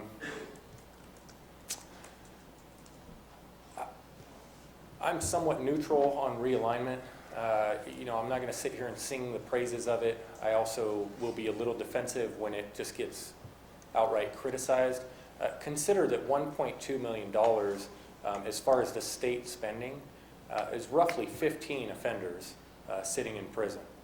So what the state was previously spending to house about 15 people, based on a rough $75,000 a year number, which is debatable because you see different projections, right? That's roughly 15 people sitting in prison. Or, the other plan for us locally is what we have in front of you today. Ultimately, which one leads to lower recidivism, which one is going to keep our streets safer, all of that kind of stuff is subject to political debate. But I just think to leave $1.2 million as what we're coming in from the state in kind of a vacuum and say, wow, that's a lot of money. Yeah, it is a lot of money. And so is the cost of incarceration. So it's kind of a matter of, where you sit on that political spectrum. Ultimately, Calaveras County isn't going to decide on whether realignment sticks around. I mean, that decision's pretty much been made. And what I think is important is that with that $1.2 million, we have an executive committee here that's doing the best we can with it. And I'm really proud of the efforts that we've gotten from the Sheriff's Department, from the district attorney, from the courts, the public defender, and our partners at Angels Camp PD, Chief Fordall, and everybody who's participated in this. I think we're doing a pretty good job with this, which ties into the next question, which is about numbers and accomplishments. I just want to say that I didn't come prepared with a data presentation today. I have in the past when I've been asked to. I've always followed up on that, and I will do so again. As you know, we've been hindered by a pretty yucky client management system where fortunately we have Mike who tortures the data a little bit, but it's really time-consuming process. And frankly, before I got here, I don't trust a lot of the data that's sitting in that client management system. So I'm not going to come out here and throw out fuzzy math, as former President Bush would say, fuzzy math, because I just don't trust it. Today I can stand and look at the numbers and torture them a little bit more and feel confident that what I'm telling you is good. So, Mr. Leach, how is Prop 47 affecting your operation? oh, I had to ask that question, I'm sorry. yeah, that's, I'm less happy with Prop 47, I'll put it that way. Maybe we can define Prop 47 for the folks on our television crowds and the folks there in 10 seconds. Oh, wow. Really putting me on the spot now. So, Prop 47 reduced a lot of what would have been felony offenses to misdemeanor offenses. It was meant to shift money that we spend on criminalizing drug issues to schools and treatment. How's that? Well intended. I don't question that per se, but it was done fairly haphazardly and left us with a lot of questions, including where's the money? So I try to avoid politics the most I can and try to come and do my job and stay pretty out of that spectrum. That being said, we were the primary point of treatment, not just incarceration. I mean, we can get blamed for the incarceration, but we were the primary point of treatment for a lot of people who were in drug court. Drug court's a well-known, nationally recognized, evidence-based treatment program. And a lot of people, frankly, can't get drug court anymore. And Captain Ballard's here, and he'd be more apt to speak as to the impact on the streets, which I think is much larger than it is for probation. But as a partnership, there's a lot of people who will never get that initial push into treatment that they were getting before Prop 47. They're not getting it today. So from a big picture standpoint, do I think it's all bad to take some money from criminalizing drugs and put it into the treatment side? No, I think that's a well-intended if it's done carefully. But this Prop 47 that just kind of lowered the bar essentially and left a lot of people hanging who are not going to get pushed into treatment, I think has been a mess. And we've seen that. It's only dropped our numbers a little bit, but we're seeing just a ton of repeat customers. Sorry, I don't know if that's... That's exactly, you're right on that. I've got numbers and personal contact with other counties and law enforcement, and they're seeing a huge increase in the recidivism rate, huge increase in property crimes, to the point where folks that are committing these crimes have a calculator and adding up what they're stealing so they don't go over that felony line. It's a problem throughout the entire state.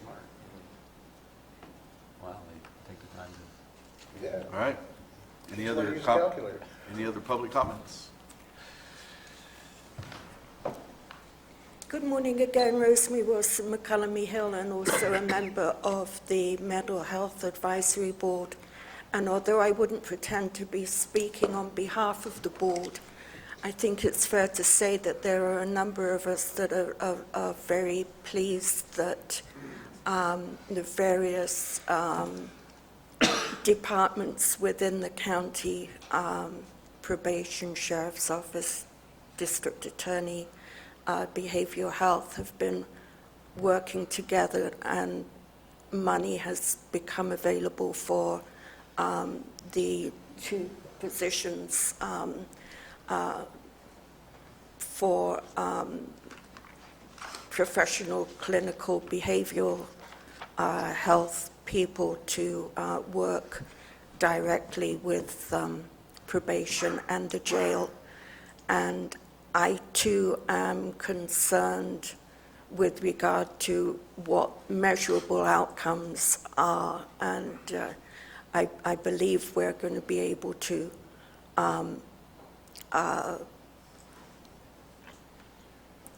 ask for, in terms of performance measures, just how the addition of those clinical specialists have substantively impacted the mental health and the well-being of those on probation in the jail, and impact to the community. So I think we're looking forward to some insight, some exciting improvements, and as I like to say, you can never get enough mental health, so all power to the project. Thank you. Thank you. Any other public comments? Al Segala, Taxpayer Association. I think it was a very good presentation, and we've got some pretty good people in law enforcement.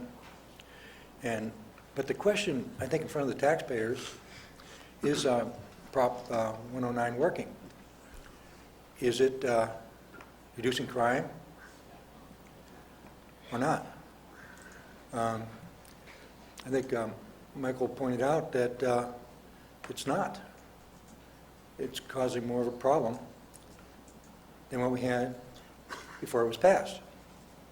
There should be some way to analyze that in a factual way without a lot of politics involved, to just show it in a graph form. It's not working. And if we can present the information in such a factual way, then I think our county, along with other counties, should ask the state to repeal it and replace it with something that could work better. That's not to say that the drug rehab programs are not a good idea. It certainly are. But it has nothing to do with Prop 109, where you redefine crimes and you transfer prisoners to county facilities rather than federal facilities. So here again, the question is it Prop 109 working? And if not, what's the next step? Thank you. Thank you, Al. Okay, so just to clarify, when we were talking about proposition, we were talking about Proposition 47. 109 was not a voter proposition, it was an assembly bill.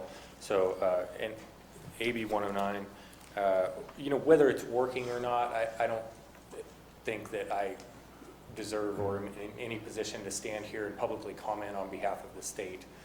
I'll leave that to the talking heads at the BSCC or the governor's office.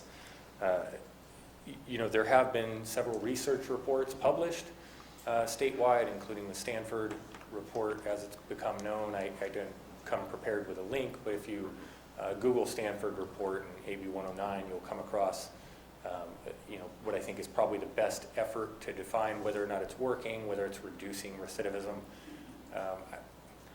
I just caution that I still think it's going to be several years before we really have better clarity as to what it's going to do. Right now, most of the unbiased research reports that I've read around 109 have a pretty neutral rating of it. It's not that crime has skyrocketed like some would have predicted. It didn't fix everything like others would have. From my perspective, we're kind of getting things done slightly cheaper, but the impact on recidivism has been negligible. Locally, I think we're doing a better job than some of the large counties are. And I think you have to stand back and look at that and say, where were we in Calaveras County prior to realignment? Where are we today post-realignment? And I'm not confident that we can come back right now and give you a clear picture of that. I think that's going to be something we can update over time and try to give you tidbits, but I really think it's going to be a couple years before we have enough clarity and enough of a sample size to really try to point to this is making a difference, that's making a difference, because there's just so many variables to it. So I hope that doesn't sound like me making excuses. It's really, really complicated stuff to try to define. So look, but again, going back to Calaveras County versus the rest of the state, there are large jurisdictions in this state. Some of the counties down south where, they have thousands of these guys. And, for us, if we have 30 PRCS offenders and, maybe 10 or 15 mandatory supervision cases, those were the main ones that we got back from the state. We've got several probation officers working those caseloads. They're very small, they're very manageable. These guys are getting more treatment than they ever got from the state. I can 100% assure you they're being seen more than they were with state parole, and it's not close. They're being held more accountable. They're drug testing more often. You name it, we're doing more of it. So locally, I'll stand behind it. Whether or not that ultimately means that they commit less crimes is job for the analyst here, and we're getting him the tools he needs to be able to analyze it better. And it's not just probation data. I should also point that out, because if I just had to come back and give you probation's take on it, it would sound very different. But our community corrections partnership today, we have good relationships, between DA Uke, myself, the sheriff's department. We all have a slightly different spin. Angels Camp PD, and we all have a voice at that table. And when we come and say, hey, AB 109 is working in these ways and not in these ways, it needs to be a unified voice to be able to do that. So I'm also working around the intricacies of all of their client management systems and their statistical analysis.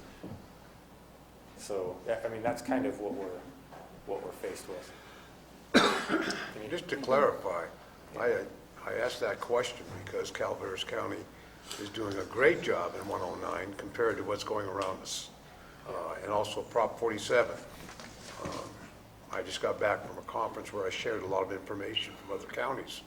And believe me, ladies and gentlemen, Calaveras County is not in the near disastrous position that the other counties are when it comes to these issues, so it's working.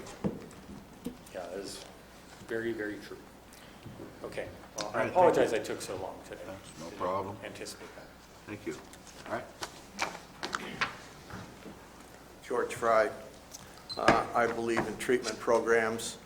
I had a caseload of 150 parolees in Bakersfield, and I came out of Ione as a parole agent, as an institutional parole agent, and I worked in a specialized counseling program for almost 4 years, and it made a believer out of me in terms of treatment programs. And so when I went out on the streets in Bakersfield, I used them a lot, even though I had 150 kids on my caseload, and I used the opportunities that were presented to me in the field with service providers, psychologists and social workers and NA and AA, and I'm a staunch supporter of that. I've seen a lot of younger kids turn their lives around.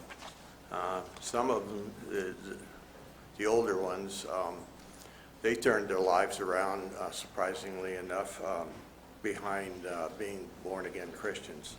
But I just wanted to say I back what the chief probation officer is saying. All right. Any other public comments? Can I bring it back to the board for motion? Make a motion to approve I second. I'm sorry. 2015-16 CCP implementation plan. All right. I second that motion. So I got a motion by Supervisor Ponte, a second by Supervisor Oliver. All in favor? Aye. Opposed? Thank you, Sam. Thank you. Next, planning.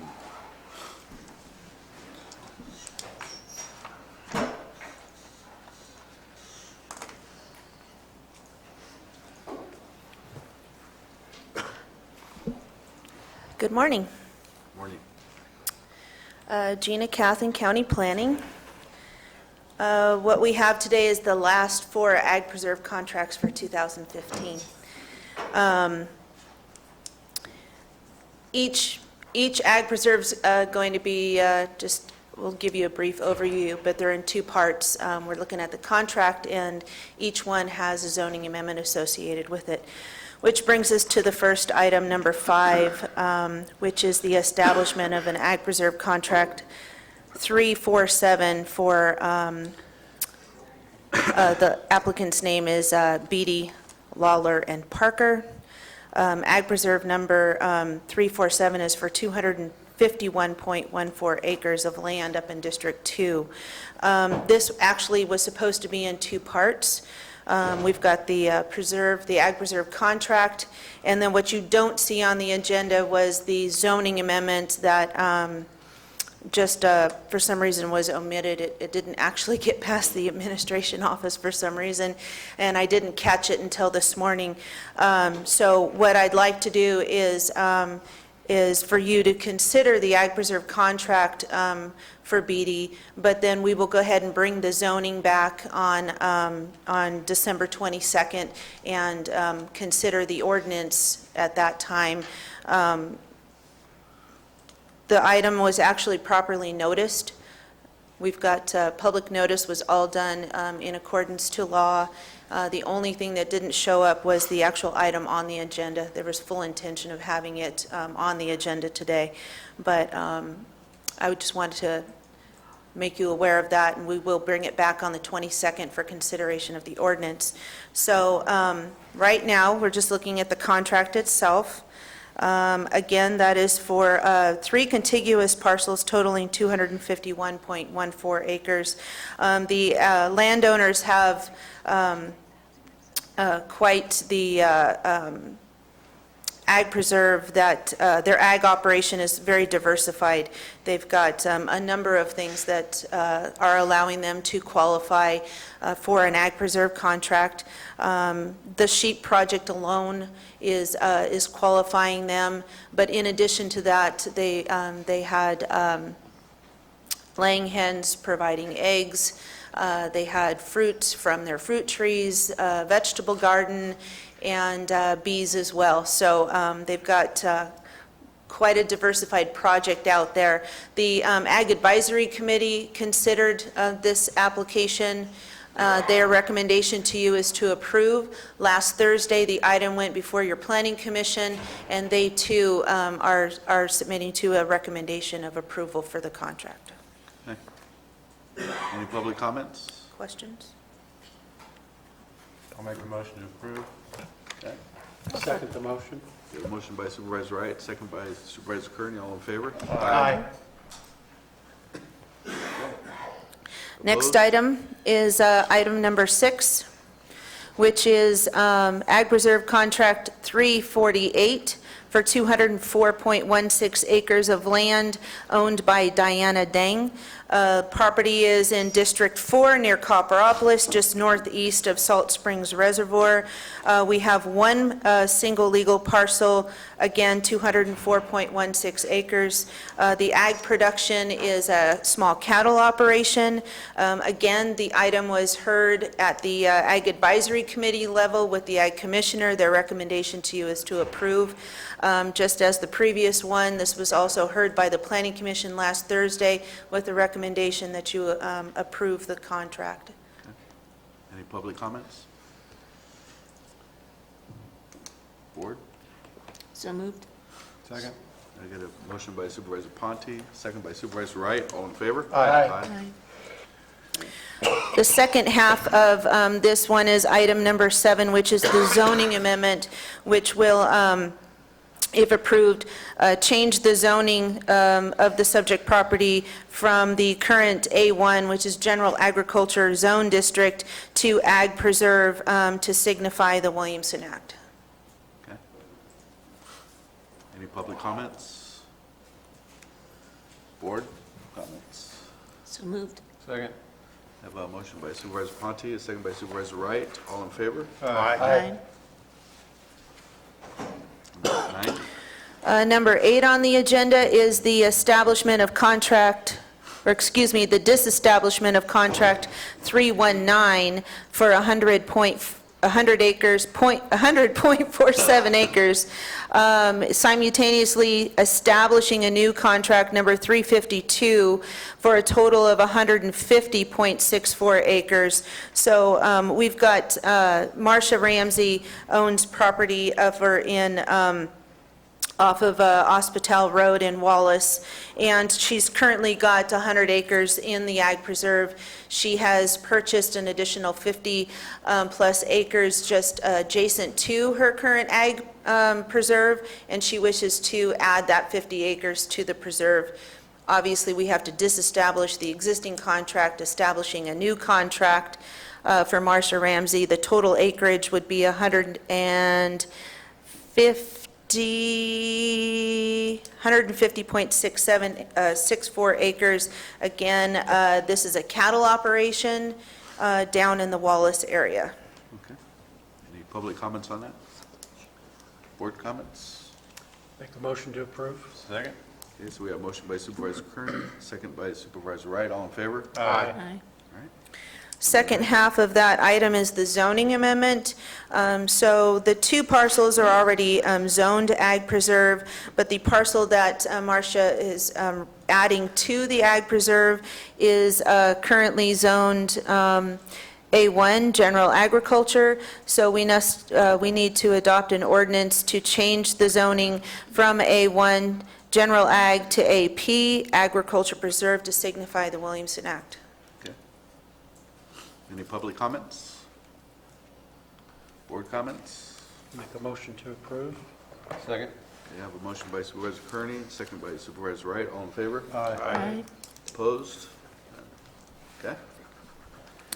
And the last two items, number 10 is an application to establish Ag Preserve Contract 351 for 196.15 acres of land owned by Anthony and Lana Teresi.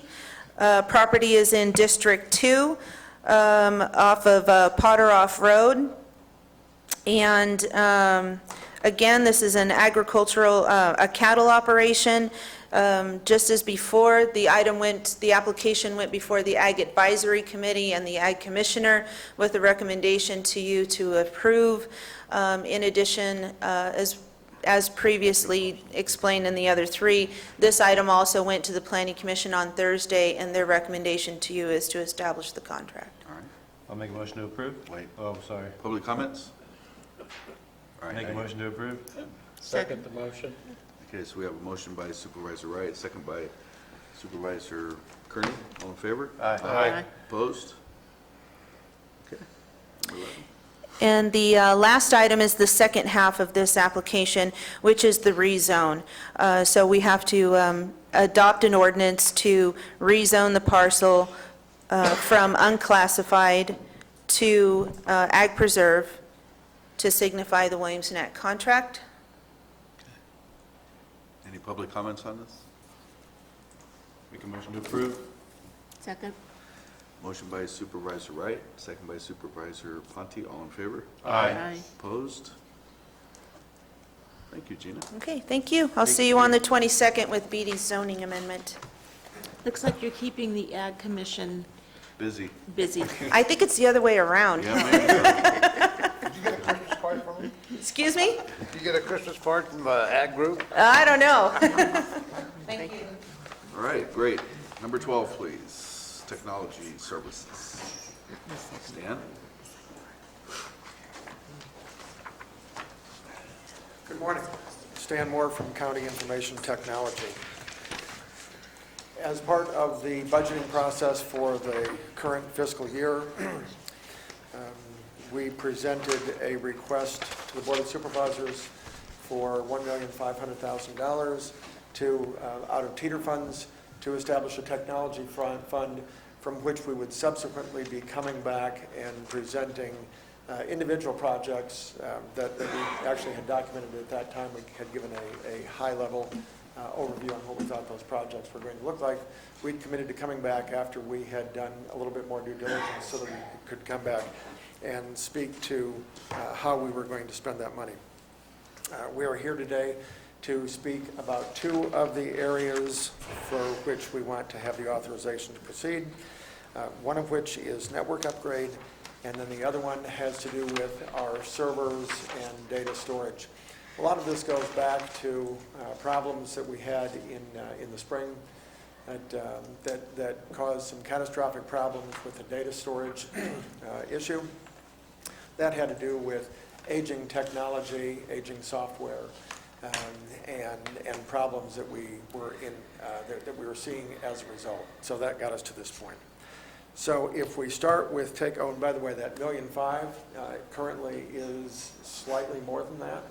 There was $73,000 that was moved over from HHSA for some technology upgrades that were in their budget that we felt were better served as part of a centrally managed fund.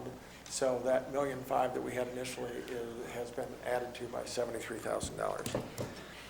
On the network upgrade side, our network is comprised largely of equipment from Cisco. The equipment that we've got in place right now that has served the county well, much of that equipment is either at an end of sales cycle for Cisco or an end of service cycle, where Cisco at any price will no longer provide maintenance. Causes us obvious problems if we run into a major problem with a piece of equipment, and Cisco will not help us through that. It's very common. It's done when equipment gets to 7 or 8 or 9 years old. It depends on the piece of equipment. So we are at that age with a lot of our network equipment right now. We are also in a situation where additional services, additional systems require more network capability. They require more ports to plug computers and servers and telephones into, and we are out of capacity in many cases. So this capability gives us the potential over, this will probably take over the next 6 months to a year. We will stair-step this in. to be upgrading equipment and adding equipment where necessary. The overall project, $356,000. You see the information there in terms of what that comes to. The biggest single piece is a request for purchase, a blanket purchase order for $278,000 for curvature. We competitively bid this. We went out to 3 companies. The winning company is Curvature. They will provide much of the equipment that we buy from them. They pick up as overstock. So it's factory provided, it's factory sealed equipment. But as a result of them going out and buying equipment overstock and then selling it, we get quite a nice price on it in comparison to what the other quotes were. In addition to working with Curvature, we will be coming back to you in a subsequent meeting and asking to amend a contract that we have with one of our service providers that helps us a lot with Cisco network processing. We believe that it will cost up to $50,000 for this firm to help us over the next year with doing this work. We have a $50,000 contract in place with them today for ongoing day-to-day activities. So we will be coming back asking to amend that contract. Then there's some smaller things. There's some fiber optics that we will be adding in. There are some standalone UPS. And then a little bit of a contingency gets us up to the requested amount for the project of $356,000. Okay. Okay. Questions on the network side? Any questions from the public? Yes. What is curvature? Excuse me, sir. Could you come up here to the podium and ask?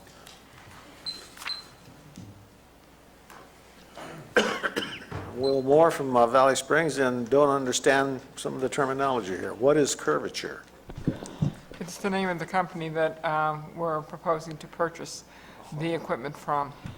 I thought it was an item. Kind of alludes to that. Okay. Any other public comments? Board? Any board comments? Much needed. Overdue. I'll just go ahead and make a motion for the item. Second. Okay, so we have motion by Supervisor Wright, second by Supervisor Olivera. All in favor? Aye. Opposed? Done deal. Yeah, you're good. You're good to go? We all know that Thank you. the difficulties that you're facing. So thank you. Thank you. Thank you. Number 13. Board Chair, Department Heads, Cal OES and FEMA update on Butte Fire recovery.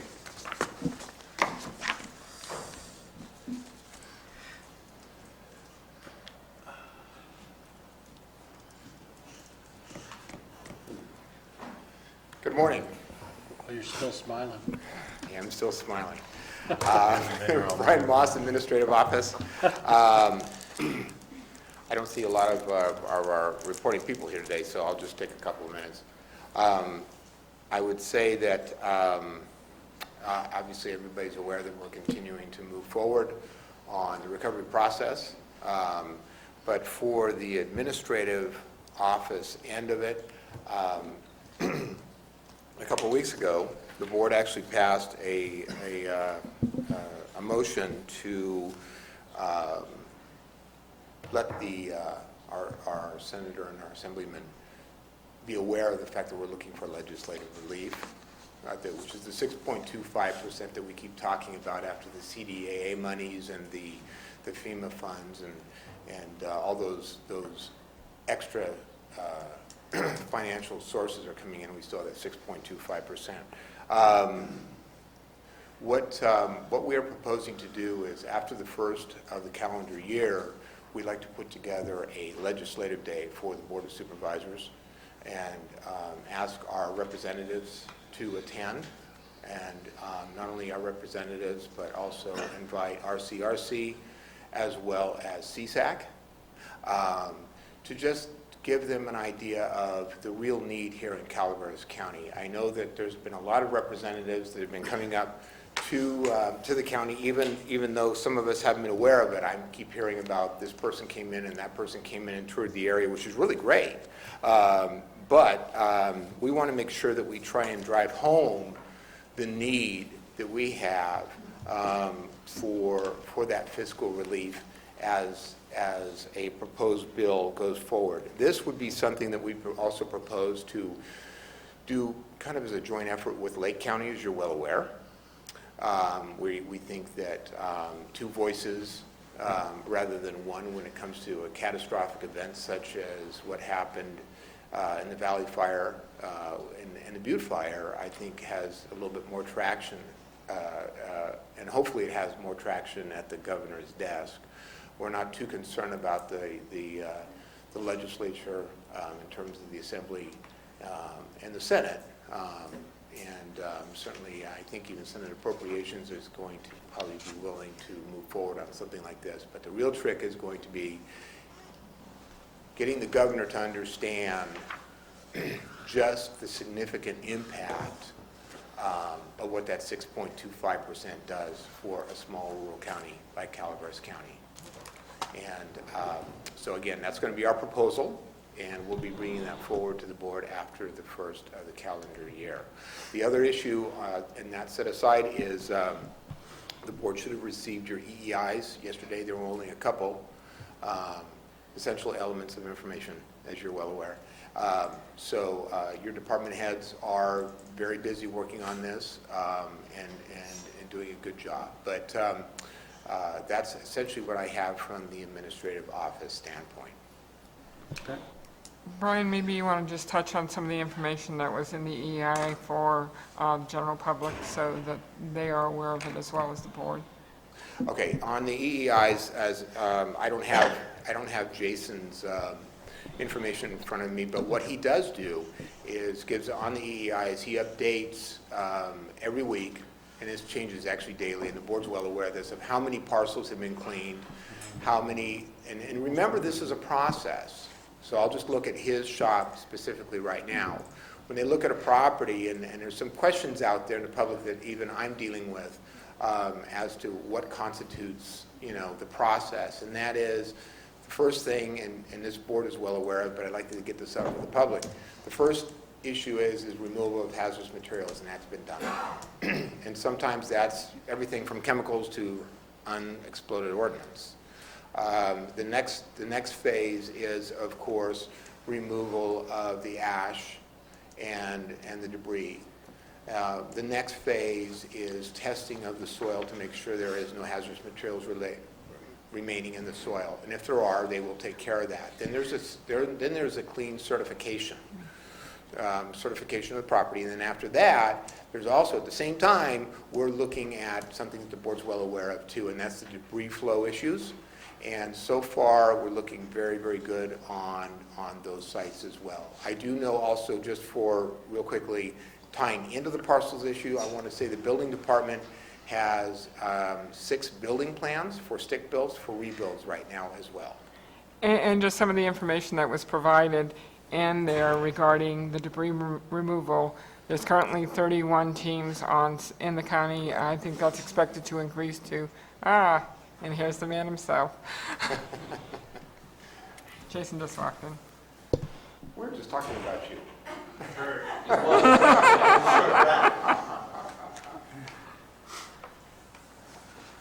Jason Baitzer, Calaveras County Environmental Health Department. I'm a little short-winded, I apologize.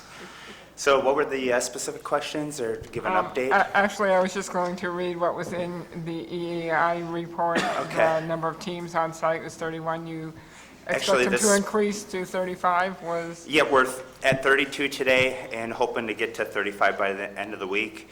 We have 200 properties cleared of debris as of this morning.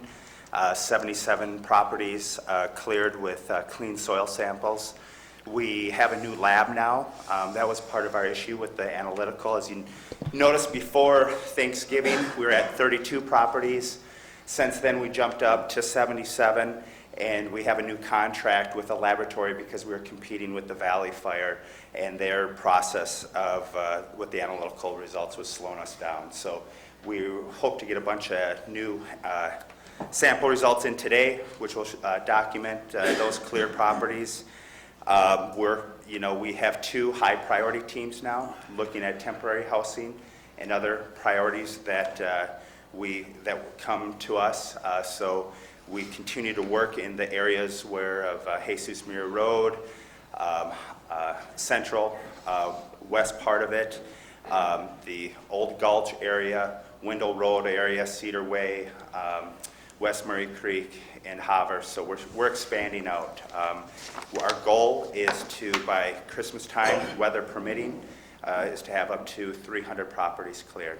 The operations chief says 250, I say 300, so we can agree to disagree on our goal. But that's where we're at this point in time with the debris removal operations. We're looking at streamlining some of our processes with transportation because the transportation is hurting us. So we're looking at setting up a potential emergency transfer station, which would allow the transfer of the debris from the smaller 10-wheel trucks into the 18-wheel trucks. And then the bigger trucks would take it down to Ford landfill and expedite our transportation process. So as we continue to go and grow, we're continuously looking at improving our operations and streamlining that to expedite our process. So that's an overview. We're continuing to enforce safety and to make sure that our truck drivers stay on the right side of the road. We have received some complaints. I've worked with the Sheriff's Department on that. They spoke at our safety meeting on Monday regarding that, and so we also caution people that if they see the debris removal crews to slow down too, and we're cautioning them to really watch out for the public. The last thing that we want is an accident that impacts the public and or our crews. Question is, what's our turnaround time for the soil labs? Turnaround time? 5 days with the old lab, what's the new lab? It's going to be, the old lab was longer because they were dealing with, it came to my attention that it was taking longer because of the processing and the competing with the Valley Fire. It'll still be 5 days. By the time the samples get shipped, it's a 3-day analytical time frame, and we get the results back. Okay, so, and then Cal Recycle reviews those sample results. Once we get approval, we get an email, and then at that point in time, my staff is looking at it. So whether it's temporary housing and or building permits, that those get processed, so we're not holding up and waiting for the completion of the project, because even after we get clean soil samples, they're still doing erosion control around that site where the debris was removed. So we're not waiting until that final step is complete. We're waiting as soon as we get the analytical results so we can expedite either the temporary housing and or building permit process. Good. Thank you. How do we have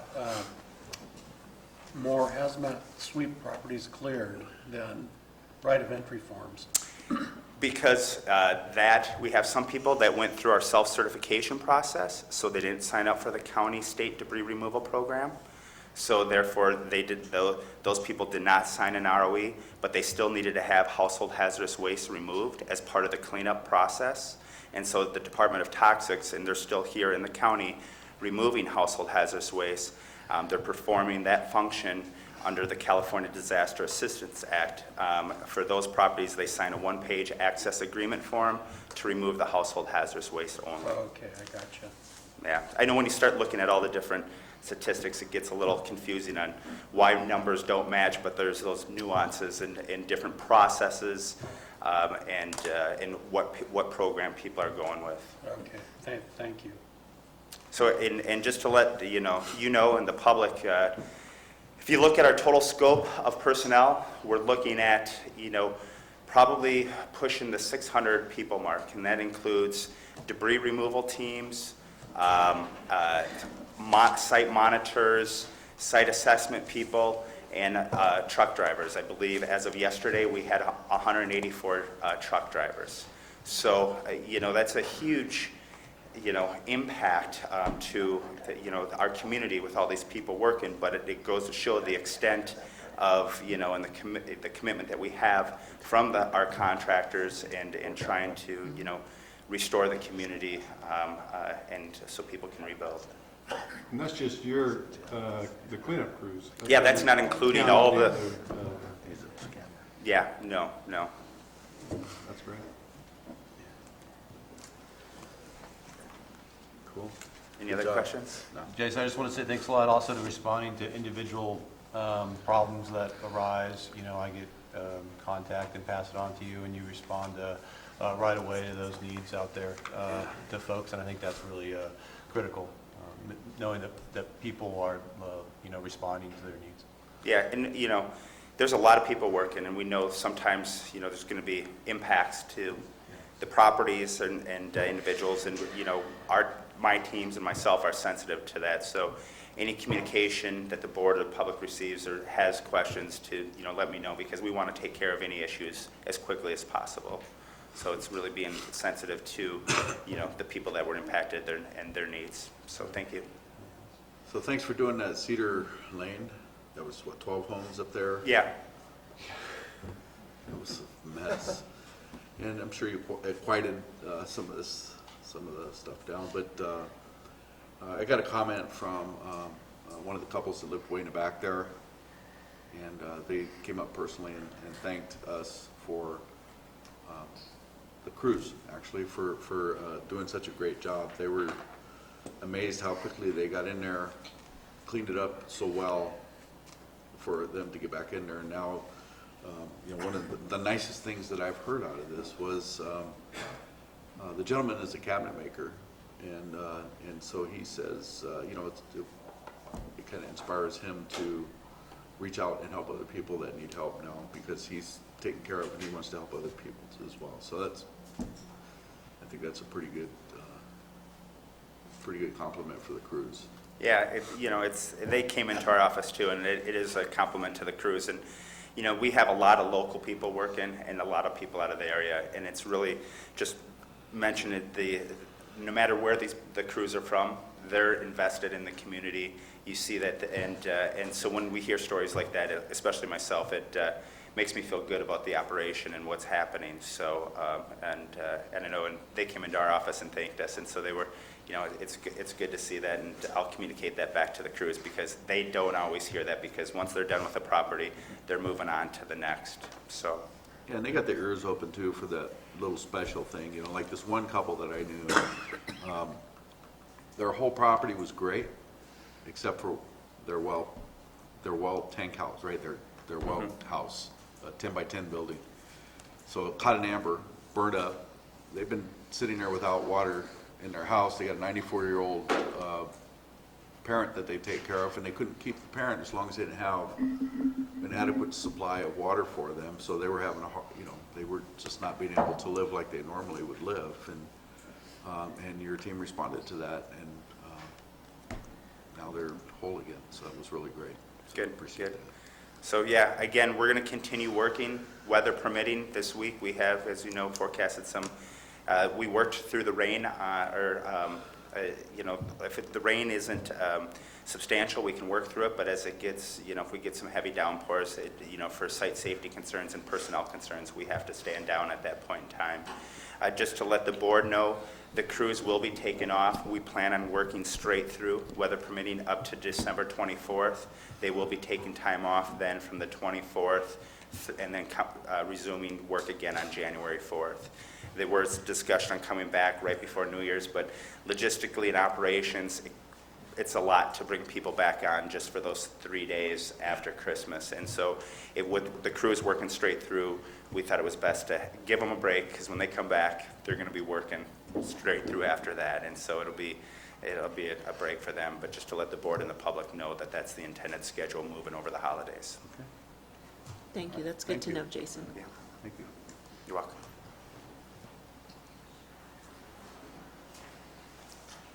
Peter Maurer, Planning Department. Just want to give a brief update on the debris flow hazard assessment teams and approvals for the mobile housing units that FEMA is providing to some property owners. We have 20 properties that have identified as qualified for the units. Each one of those has been inspected. Well, out of the 25 were deemed to be low hazard based on the maps that you approved several weeks ago. The additional 15 have all been inspected. There was one more that was added this morning, and the engineering firm was out there today to assess that. 5 have already been cleared. And the initial analysis is that the other 10 should be okay. So all of those should be within the process over the next couple of days. We've coordinated closely with Jason's crews in the field to let them know the sites that FEMA's looking at to place the units so the cleanup crew can prioritize those. We also worked in reverse, where we knew there were sites that were already cleaned up. We investigated those first to be able to sign those off. So that has moved very quickly, and at this point, we're more or less done with that whole aspect of the process. So what's the total number of FEMA temporary housing? 20 so far. Now, that could change as additional people qualify. The contractor is available on call to inspect the site if they don't meet the low hazard criteria that was established by the board. But that's really just a couple-day turnaround, so that's worked out very well for us. So is that the total number? Or? Total so far. At our meeting with FEMA about a week ago, they said that number could change as additional people apply, and they go through their process in order to establish the criteria for establishing those on site. There was two that moved in here on Mountain Ranch Road at this little trailer park. Is that FEMA? There are two right there at the trailer park that are used for off-site housing. I don't know if they're occupied yet. They weren't a week ago. Well, they just put them in this, I think, Thursday or Friday. Yeah. Is that part of the 20? No, those are in addition to we're talking about site-specific units on the site of property that was damaged. Okay. Thank you, Peter. Question. Peter, has anybody been denied based on this criteria? No. Okay. What we found was that most of the building sites were up on ridge lines in flat areas that the potential hazard for debris flow was very low. Okay. Thank you. Thank you, Mr. Morrow. Yeah, go ahead. How many of those 20 trailers are actually being occupied by people? Okay.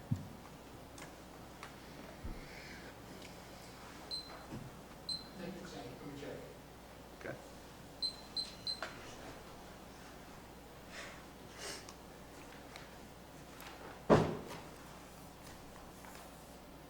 Quite a few, evidently. And they'll include that in this report. All right. Yeah, he's got a report from FEMA Go ahead, that'll Jeff. come up. It looks like today's blue shirt day, right? In your honor, Mr. White. Thank you. We call before the meeting to coordinate. That's right. So- Everybody get the memo? Short timer shirts. That's right, in honor of. We're still issuing electrical permits, as you might well imagine. We'll get a report on the FEMA housing. We have submittals for rebuilds. There's generating some interest in that. I think we have probably about 12 in our office right now. Some are ready for issue, but we still need to do make sure that they have the site cleaned and certified, just like the rest of the routine with the FEMA homes. So as the submittals come in, we'll push that information to Jason's shop, and those he'll have opportunity to look at the best chance to clean those up first, get those taken care of as those submittals come in. And again, the idea is to expedite rebuilding. The debris flow issue is another thing that we want to make sure that we're not going to have problems with those. I think we're beginning to see that the majority of what's being looked at is turning out to be in a low hazard zone, which is a good thing. We can't say that across the board, but we are paying attention to the debris flow aspect of all matters out there. The amount of reconstruction is hard to determine at this point in time. Having what we have at this point in time is interesting that there are a number of people that are interested in reoccupying their properties out there. I had an opportunity to have a conference call with the State Farm Marshal's office, the State Farm Marshal herself, 12 fire chiefs ranging throughout the entire state of California. And they are offering their wisdom and their experiences with this type of thing on redeveloping areas that have gone through a catastrophic fire in such a manner that it's not going to be a repeat problem. Fire planning is a big part of how we're going to have to do the recovery. The idea that we had we had a major fire with some problems based on roadways, access, turnarounds, water supply, fuel management, and on it goes. So the idea now is to look at models that have reconstructed their areas and look at the best ways to avoid putting things back in a way that would be a hazardous condition with fuel loads and driveways and those sorts of things. So practical fire management is an essential step that will be looked at for the overall infrastructure of that entire burn scar. And that will go in. I'm going to meet with the fire chiefs tomorrow. We'll discuss this with CAL FIRE's very, very active in this. There's a lot of good experience out there on how we can look at ways to put things back together in a better way than it was prior to the fire. These structures that burned, these areas that burned, were all predated the 4290 fire planning. They were there before these state laws started to generate proper management for fire, a lot of passive fire prevention techniques. So that is, we'll probably be bringing more information to the board on this aspect of things, along with the help of the Public Works and Planning Department. This is a collective measure that needs to stand. Fire is a big deal here, and while it's still fresh in everybody's minds, we want to make sure that we have an opportunity to look at ways to put things back together with some good fire planning, prevention planning. Like what? Addressing would be a good start. The addressing out there wasn't very reliable. The roadways are dead-end roadways, choked roadways, no place to turn around, driveways that are serving a number of different parcels that were less than adequate for the emergency equipment to basically go in and do anything with. So if you can't get there, you can't do anything. So and the fuel management is a huge problem. It's as bad as the burn scar looks now, it's going to grow back, and it's going to be there again, and some preparation to prevent these decadent fuel beds needs to be very well thought out. So the mosaic of the fuel bed that's broken up doesn't allow the transfer of large and lengthy flame impingement that we experienced in this fire. This was a fuel-driven fire. The flame impingement of again, we heard 30,000 acres in one day. That's an extraordinary amount of fire to occur in a 12-hour period. So the better ways to deal with these types of fires is not brand new to California. There's a lot of agency cooperation and a lot of experience with past large fires that we should be able to take advantage of as far as putting things back together in a way to help save life and property. So there's my fire prevention speech. So what you do in your next career? Yeah. So any questions? Thank you. Thanks, Jeff. Okay.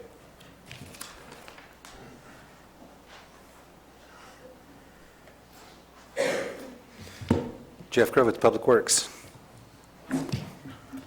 Blue shirt. Nice tie, too. Thank you.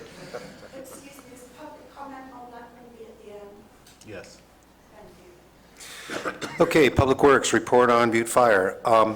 We have got our storm prep stuff for the most part done. We've stockpiled sandbags everywhere. All 7 of our sandbag stations will be opening up tomorrow. We have deployed K-rails for potential closures if we get flooding crossing our roads, as well as equipment out in the field, so that as soon as we know we've got debris flows, we can deploy and close roads. Those closures have been provided to the PIO's office, and they've been out on the site. As soon as we know we've got a closure, we'll let them know, and it'll go back out onto the internet. Road crews are still putting about 80% of their resources within the burn area. They're now working on the southern end, working out in Calaveritas area, Frico City, trying to get some of the most egregious hazard trees out of the way.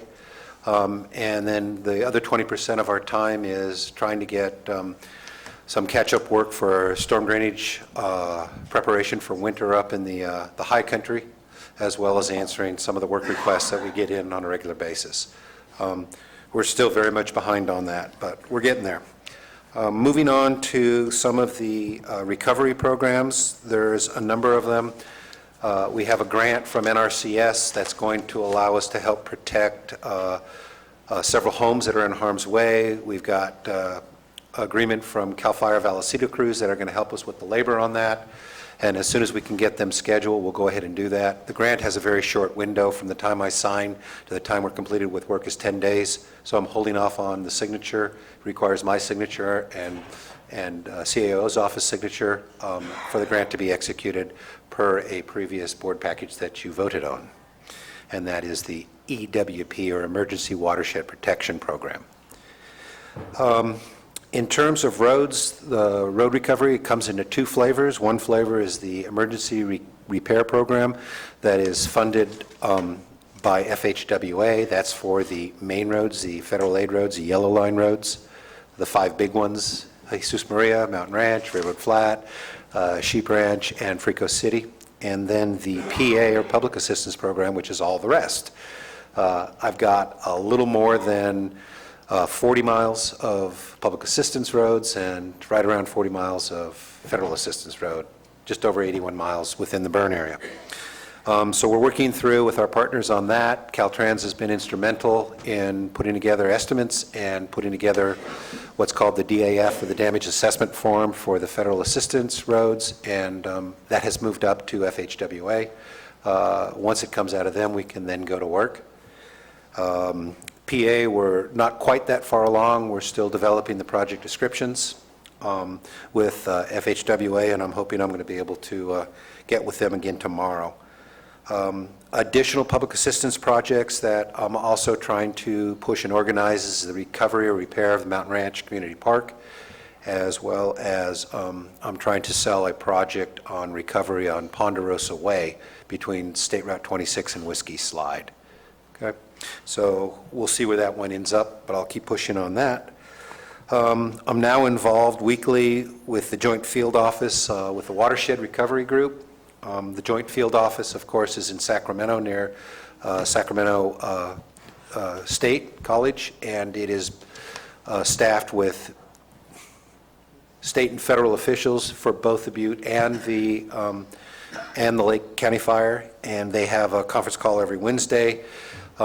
And we're starting to get through all of the initial immediate protection of life and properties and starting to move into the larger questions of watershed recovery. Moving on to that, I have a couple of grants that I will be bringing to the board in early January. I'm working with admin's office and council's office and some of our other critical department heads to make sure that we've got these programs dialed up, but they're basically hazard mitigation grants that has an in-kind match required, but it allows us for the first time to be deploying erosion sediment control best management practices on private lands. So working on that, and I'll be bringing the details of that to you in early January. Moving along, I've got a couple of RFPs currently on the net, one for a forester or arborist that's going to help me with the hazard tree removal. I've got about 5,000 more to deal with And I need to have certification from a professional, licensed professional, that these are indeed dead trees or will soon to be dead trees, in order for that to be funded as part of the hazard mitigation program through the PA, Public Assistance. I also have an RFP closing a week from Friday with, for watershed restoration manager. That will help us with our erosion sediment control and preparatory measures on public right-of-way. So that's going to help us with some of the potential flooding that could be coming this winter. What about like the creek beds or the creeks that are that run through private land that affect?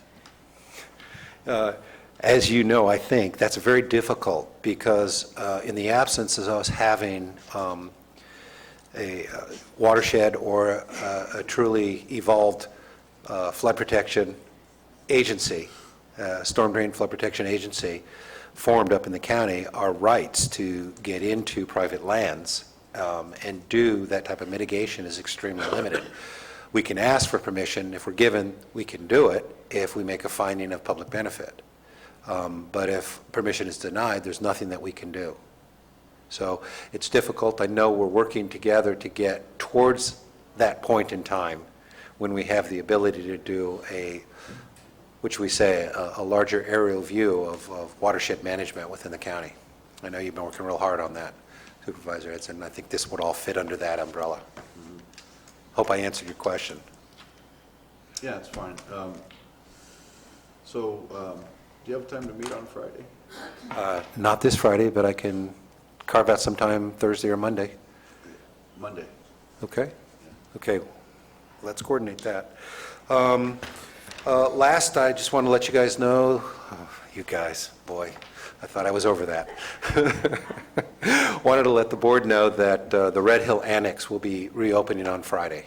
I think we sent that out, but I just wanted to make sure that the public who's listening could hear that. It's going to be a little bit of a soft opening, meaning I'm not trying to advertise it beyond website, just to make sure that we can operate under kind of a new regime. I do have a large capital project that's going to require the closure of it again for probably a month in the summertime when our intake is low. So next summer, we'll shut it down for another month when we do the major capital work that's going on out there. In the interim, we still have a couple of buildings to build on the slabs out there for the BOP, which is the battery oils and paint and tire recycling. And we will be staffing, or Gambia will be staffing Fridays through Mondays, and we'll be chipping and processing green waste on Tuesdays, Wednesdays, and Thursdays. So that's kind of an overall plan of operation. We've put in a temporary water storage tank. We've got about 10,000 gallons stored at any given time, kind of rehabilitated an existing well out there, and since we've had decent rains, we're getting better production. But again, one of the major projects for next summer is going to be the development of a permanent water system that we can actually count on and use for suppression. Jeff, can we bring back the CCC crews? We may very well do that. I'm trying to do some front loading for a future mission task with CCCs for flood fighting. And right now, I've talked to my road superintendent. Until we actually start doing more work, we're not seeing the need for it, and it's also very quite expensive to house them, so we're looking for more economical quarters for them that isn't so far away that we lose 2 hours a day in transport between quarters and work sites. And you checked all the CAL FIRE area, like in West Point, the CAL FIRE station there? In the wintertime, they need to be inside of buildings, they need to have showers and laundry facilities, and they need to have cooking facilities available to them. And so that's kind of the minimum requirements for wintertime deployment. In the summertime, in the spring, when it's warmer out, they're okay in camping in tents, but this time of year, they're not. I don't really blame them. I wouldn't do it either. Okay. Okay, so You're working to bring them back? right now, I mean, we have the ability to bring them back. There is work that needs to be done to bring them back before we can do that, but I'm waiting for a more acute need outside of potential flooding that could be coming our way, and I've already got that lined up. So they could be coming back under a mission task if we experience some flooding issues and we need to bring them back to be doing massive sandbag filling and placing. Okay. Okay? And I've also got a similar mission task, preloaded mission task setting up with CAL FIRE as well, so that we don't have any kind of delay. If we do have an event, we have the ability to get these people here very quickly. Okay. Okay? Mr. Crovis, one quick note. Red Hill opening up for green waste. There seems to be some confusion after the press release that was issued by your department when it addresses the commercial lot clearers. It's my understanding. Could you kind of take 10 seconds to cover that, please? It's going to take a little more than 10, but I'll do the best I can. I'll shoot for 15. The current ordinance, if the lot is an undeveloped lot, the ordinance has no way to allow any of our facilities to intake that material because they're not paying. An undeveloped lot is not paying the solid waste fee. So if it's coming off of an undeveloped lot and they haven't got proof of a tax bill, address, and that kind of stuff, then they'll be paying the normal rate, which is $4 a cubic yard. Okay?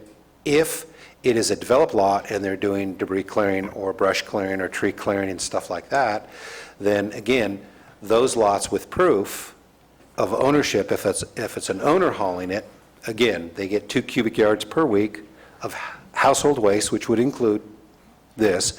Any cubic yards above that is going to be charged $4 a cubic yard.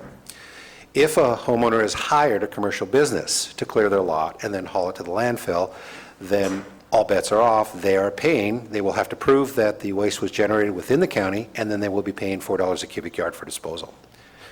And right now, if you look up and down the state of California, that's one of the lowest charges, tipping fees, gate fees for green waste in the state. So. Thank you very much. Pine needles. Pine needles, take them to Red Hill.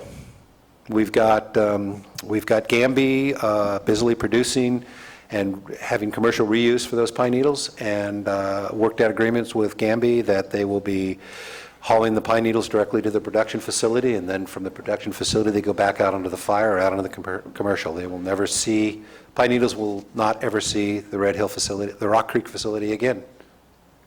Thank you very much. Since we're talking Red Hill, I have a question. So the question that poses to me is on that latter end of disposal. So I am the property owner. I've hired somebody to come in and clean up and deliver the waste out to Red Hill. My property tax is paid for that. I've just hired a contractor to take it out there. What's the reasoning behind not accepting that? That there is no permission in the ordinance for a commercial hauler to essentially be a subcontractor to a private property owner for hauling solid waste to our facilities. That's number one. And number two, there is no provision that allows people in lieu to bring material to our facilities. And so, yeah, it's kind of a hole in the ordinance, and we do know that the ordinance needs to be updated, and that's within our schedule.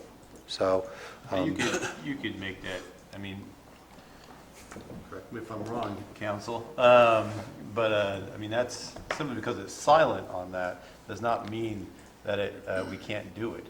It doesn't explicitly say we can't, right? No,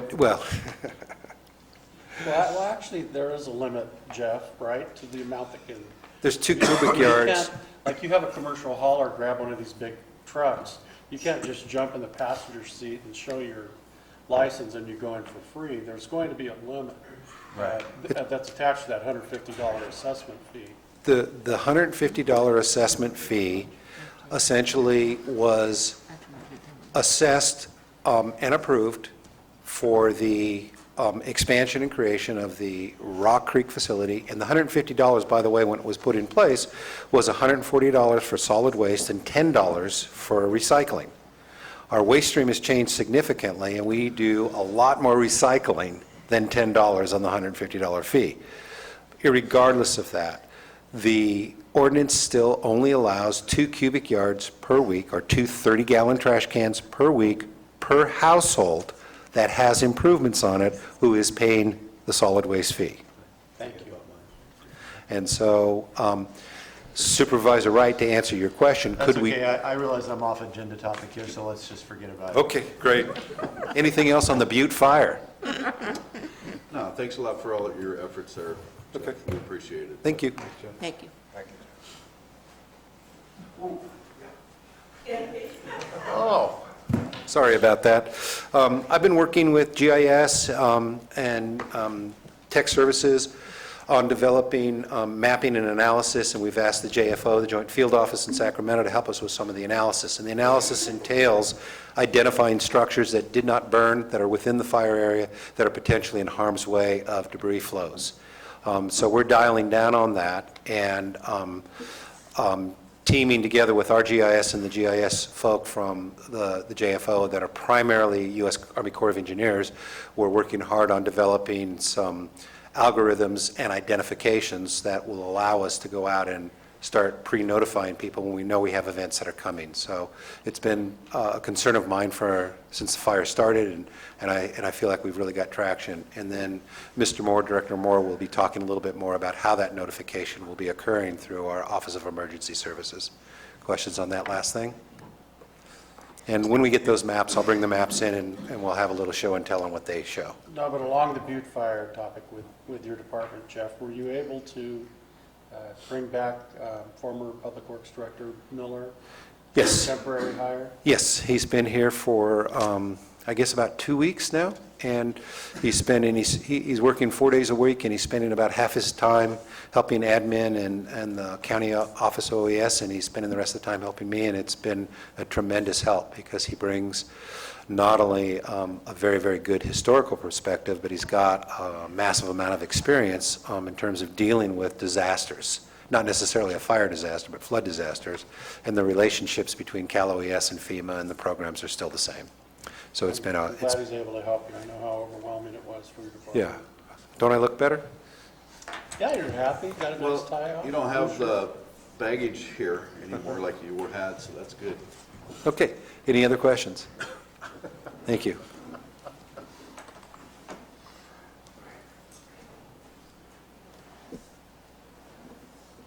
Morning. Mary Sawicki, Director of Calaveras Health and Human Services. Just a real brief report. Our behavioral health staff, who has been out at our outstations, has served 36 clients so far to date, providing various mental health case management services. We will have a breakdown of where locations those are at the different offices on your next report. Additionally, yesterday we received a very positive response from the state that they have received approval from HUD on the $93,000 on the transferring the West Point study money to be able to use that now for the Butte Fire. They weren't exactly sure whether we could do that or not, given the technology of certain words like being able to use it for replacement because of the total loss and it being new construction or, whatever, not necessarily replacing existing, and we've gotten all of that clarified. The good news is that it's now, in having it approved by HUD, it now makes it better for us when we apply this fall coming up for the 2016 year for the $600,000 that we're putting in for the Butte Fire impact area, because now HUD has already approved it. So that's the good news, and so our consultants are starting the process of putting that whole program together to meet the criteria. So we should have that up and running, and I've already talked to Jason about having that program be available through his shop, and we'll have it through the various county departments that will be working with the impacted residents that would be eligible for that particular set of funding, as well as our own. Great. Okay, any questions? All right, thank you.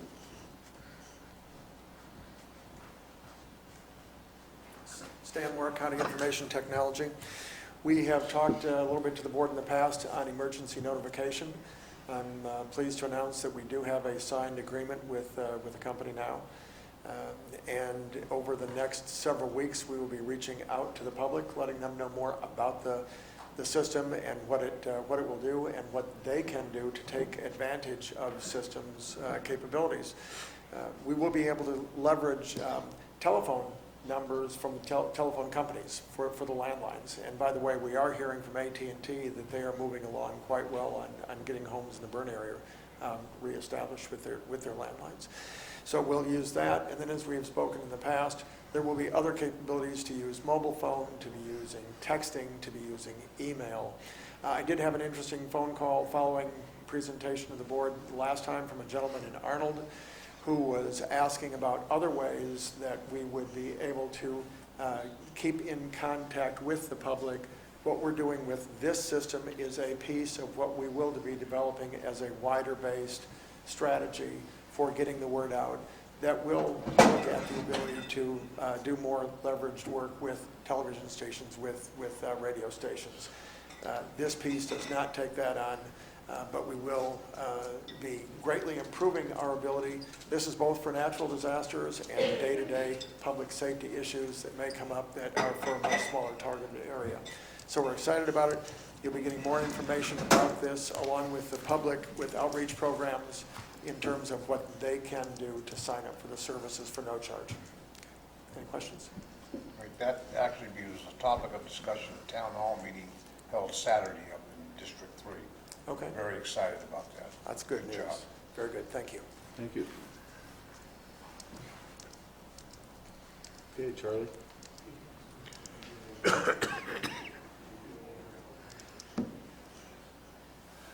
Good afternoon. Charlie Simpson, Cal OES Division Supervisor for Calaveras County from the state. You've heard me up here several times talking about how surprised I've been about how fast the processes have taken place here, and the credit for that going to you, your CAO's office, your department heads, and the people working those issues. Everything in state and federal response to a disaster is a process, and those processes have taken place much faster than, in my experience, what I would call normal. And with that, with those balls rolling down the hill now and everything being taken place, a lot of the people who were working in this disaster are being rotated out and going on to other assignments. So with that lowering in workload here, we're working a agreement with CAO's office to transition from the Calaveras Title Building to the Superior Court office behind here, probably in the next week, hopefully by the end of the week. And those people who are working those processes that still need to be here every day will be here, will be closer for county staff to work with. We see it as a win-win for us all the way around of being closer to you now, since we don't need the large footprint office that we have down there. Also, the Monday task force meetings and the Monday, Thursday department head meetings that we've been holding will be held in the old Superior Court room here next door to us. So that's one good thing.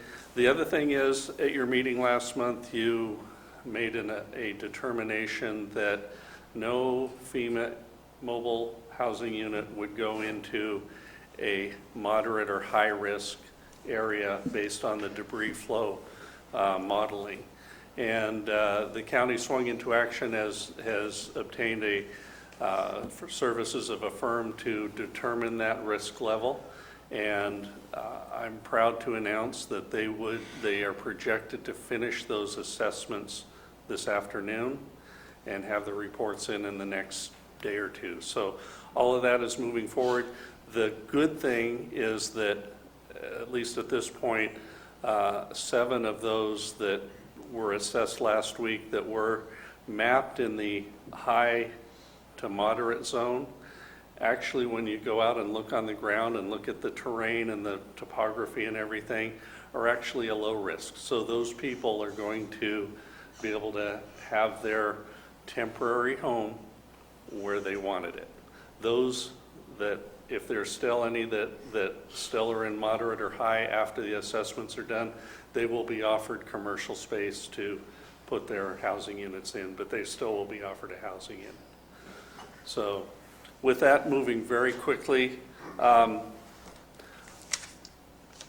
we know that a very tragic thing happened to a lot of people here in September, and I don't want to minimize that by any fact in saying that money is the solve-all for their problem, but it certainly doesn't help, or I mean, it certainly doesn't hurt. And I've asked Craig Troop, the individual assistance liaison from FEMA, to come and very quickly tell you about the money that's been infused into the community by direct grants to the citizens here that suffered losses. So if you would please, Craig.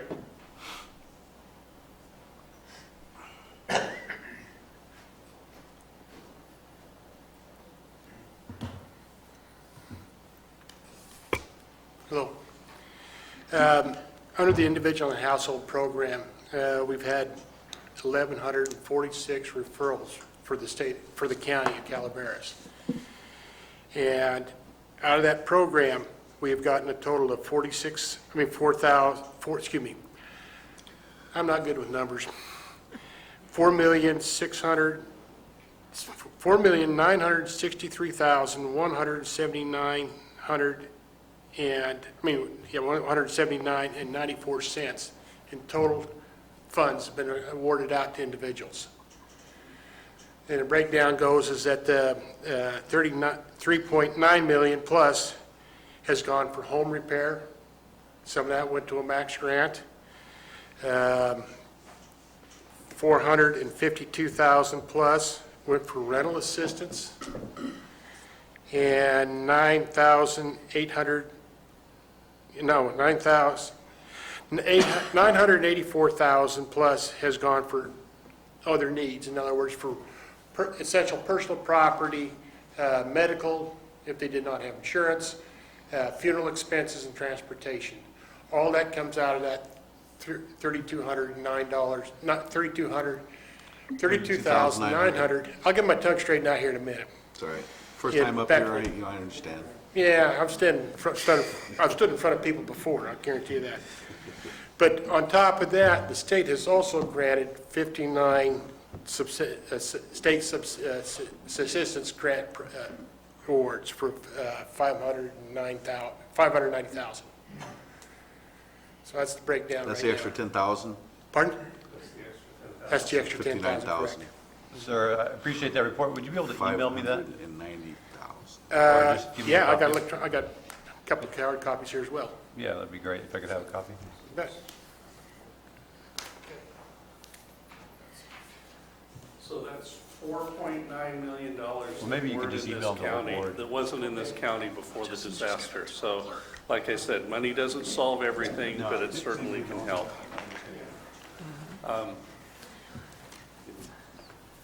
And of that, what he talked about, the other needs assessment, 85 registrants qualified for the full amount of the $32,900 grant money to them, and of that 85, 59 qualified for the additional 10,000. So, any question on funding? Just, No. I have questions. Just, can you, on the FEMA housing, is there a breakdown, like 100 requests, 30 went back to their private land, 4 are in a commercial area? Do you have that kind of breakdown? Do you have that? Yeah. I do not. There's been 472 calls or attempt calls to individuals to do the interviews. We call them pre-placement interviews. And out of that, over half of them, I think it's 54%, have found home resources. And then the other breakdown. We're down to, and this is as of last Friday, 49 people are eligible for a housing unit at this time. That number is going up and down. Some of the people that have found resources have found out that's not working and having to back, and it's been very few on that. But a lot of the people that are in the that were trying to find a place to house have found other means. The staff down there at the JFO is continuing reaching out to these people and say, hey, we found a resource, would you be willing to take this? And working with them that way. Okay, so there's about 50, give or take, that I'll say qualify for the mobile housing units. At this time. That number changes. So if I initially signed up and, I found a house in Arnold to rent, but for whatever reason that did not work out, can I come back to FEMA if I originally registered and say that? You can, but where that was a fixed structure and you had a lease, then you're going to have a good justification. Okay. Quite often, the people that we see coming back to us are the ones that are staying with family and friends. And after a while, it gets crowded. You got 2 families in one household. Yeah. It gets pretty old. How about if somebody signed up and somebody gave them, or they bought a trailer and put on their property, and that's not working because they find out the trailer leaks and so on and so forth? Can they come back to FEMA at that point and Again, they're going to say? have to show a reason why it's not, working out. And So I know there's some people standing flexibility. out there with no utilities. Mm-hmm. They're having to haul water and stuff like that. And they're using a generator maybe. Okay, And like that, they can call back in, and they'll get referred to the group that's doing the interviews. okay, But again, you're going to have to show. And it's Okay. not just because you don't like the color. right. And then there's somebody who, initially it was decent weather and they decided to live on their property and they're living in a tent. It's getting cold, or for whatever reason they've decided, maybe that temporary housing. Same scenario. But they However, the Red would have Cross went had- through, was it last weekend? And we're not able to find anybody or knew of anybody that knew people that were staying in tents at this time. Okay, and, but the key to all of this is that they would have had to register with FEMA by Correct. that deadline. So you can't go back now and say, change my mind, I want to We do register. accept late registrations, but as soon as they make the phone call, the first thing you're going to get told is you're going to have to write a letter. You're going to get a letter saying, this is what you need to do. Okay. And then we'll take it and judge it on a case-by-case basis. Okay. So have you guys, and I say you guys collectively, whether it's FEMA or Cal OES, determined, I know there was looking at locations in the county to put some of these mobile units on commercial properties? Yes. Perhaps develop. Are those folks that you were working with on the commercial side been notified?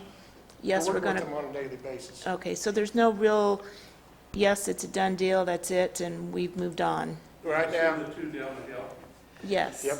So the process is taking place, the negotiations with those owners or managers of those properties are moving forward. They're determining the need of how many additional might be needed based on the MHU placement in the burn area, as well as the, how many are being done on private. I lost my train of thought. The commercial sites are still being developed. Oh, what I started to say is there's several that need pretty intense upgrades on the electrical requirements based on the 200 amp services for the FEMA units. Right. So there are several commercial places that are going to need to be upgraded. How long that will take remains to be seen, but negotiations with each of the individual property owners or managers is taking place, and I believe you were given that list 2 weeks ago when Shirley was still on vacation. Did that list make its way to you guys? It was from your request at the last meeting.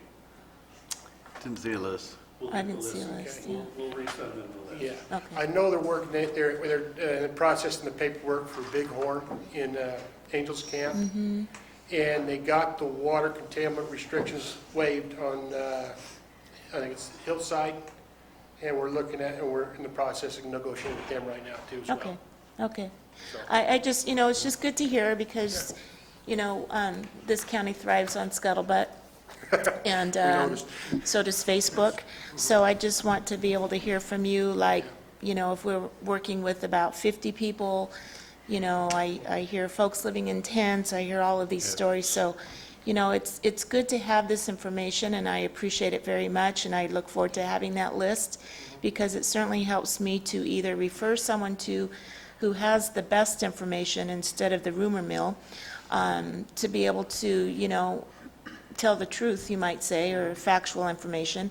And then other times I get people who, you know, I think the initial shock of the trauma and everything you go through, and you answer a lot of questions, you do a lot of paperwork, and then 2 months has settled in now and say, well, what does that really mean, or can I do this, or wherever. So I've just encouraged people to continue to call FEMA, and I don't hear where people are having a difficult time getting through. So Yeah, that's good news. But just to kind of keep in touch with that contact, to hear directly from them about what is going on or what they need to do next. And I understand it's a process and that takes time. You know, when you have to get a site ready for a mobile unit, you've got to make sure it's adequate and safe and all of those things. So I understand the process, but for me, it's just, you know, key accurate information and being able to go to the source to get that. Sir, I have a question before you take off. When you mentioned the Red Cross went out into the field and looked for tents, you know, can you give me some more detail on that? How did they do that? This is what was reported to us, and I got it third party during one of the meetings there at the office. And they did it on their own. They found tents out there, but most of it had property stored inside the tent. There's tents out there, but they could not find anybody who were actually living out there. You might spend a night or something like that, but, you know, or anybody to do it. I've been at this for 33 years, and I've worked, you know, areas like this. I've worked big cities and everything. And in communities like this, people tend to be a little more self-sufficient. Or I can help myself, but I'm more concerned about my neighbor. And then after about 30, 45 days, and all of a sudden it starts hitting them, and then it starts getting overwhelmed. But, you know, this is one thing, it's, you know, it's a good thing and it's a bad thing about living in a community like this. People are a little more self-sufficient. They can do more than people in a big city. So I have a question. Seems like we got FEMA trailers that are geared for a big city, being a 200 amp service and all. The reason is because years ago, they eliminated the gas units. These are total electric, which means the furnace, the cooking facilities, the whole 9 yards. And that's the reason why they go with need a 200 amp service. So, you know, in a rural area like this, there's a lot of folks up here that had solar, total solar. They didn't have. Unfortunately, they don't work on solar. This is, you know, it's a rare situation to run into it. And yeah, it's one of the first things. Before I was even here, I was still in Texas, but a friend of mine was already here, and he was pointing it out that they were running in that situation, and they were scratching their heads. And it's where we're at. Okay. I know we're running into the middle of the lunch hour now, but your PIO, Sharon Torrance, is here. Can she give her a report? Sure.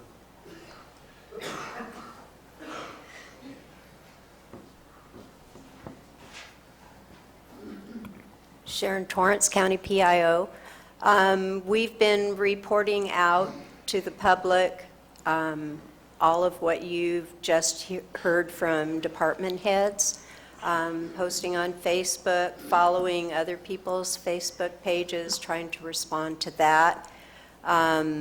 We've initiated an unsung hero spot for press releases and for our Facebook page and the county website, acknowledging people like the environmental health crews, the people that are going out to do the work on the ground who are actually putting themselves at risk cleaning up that hazardous waste.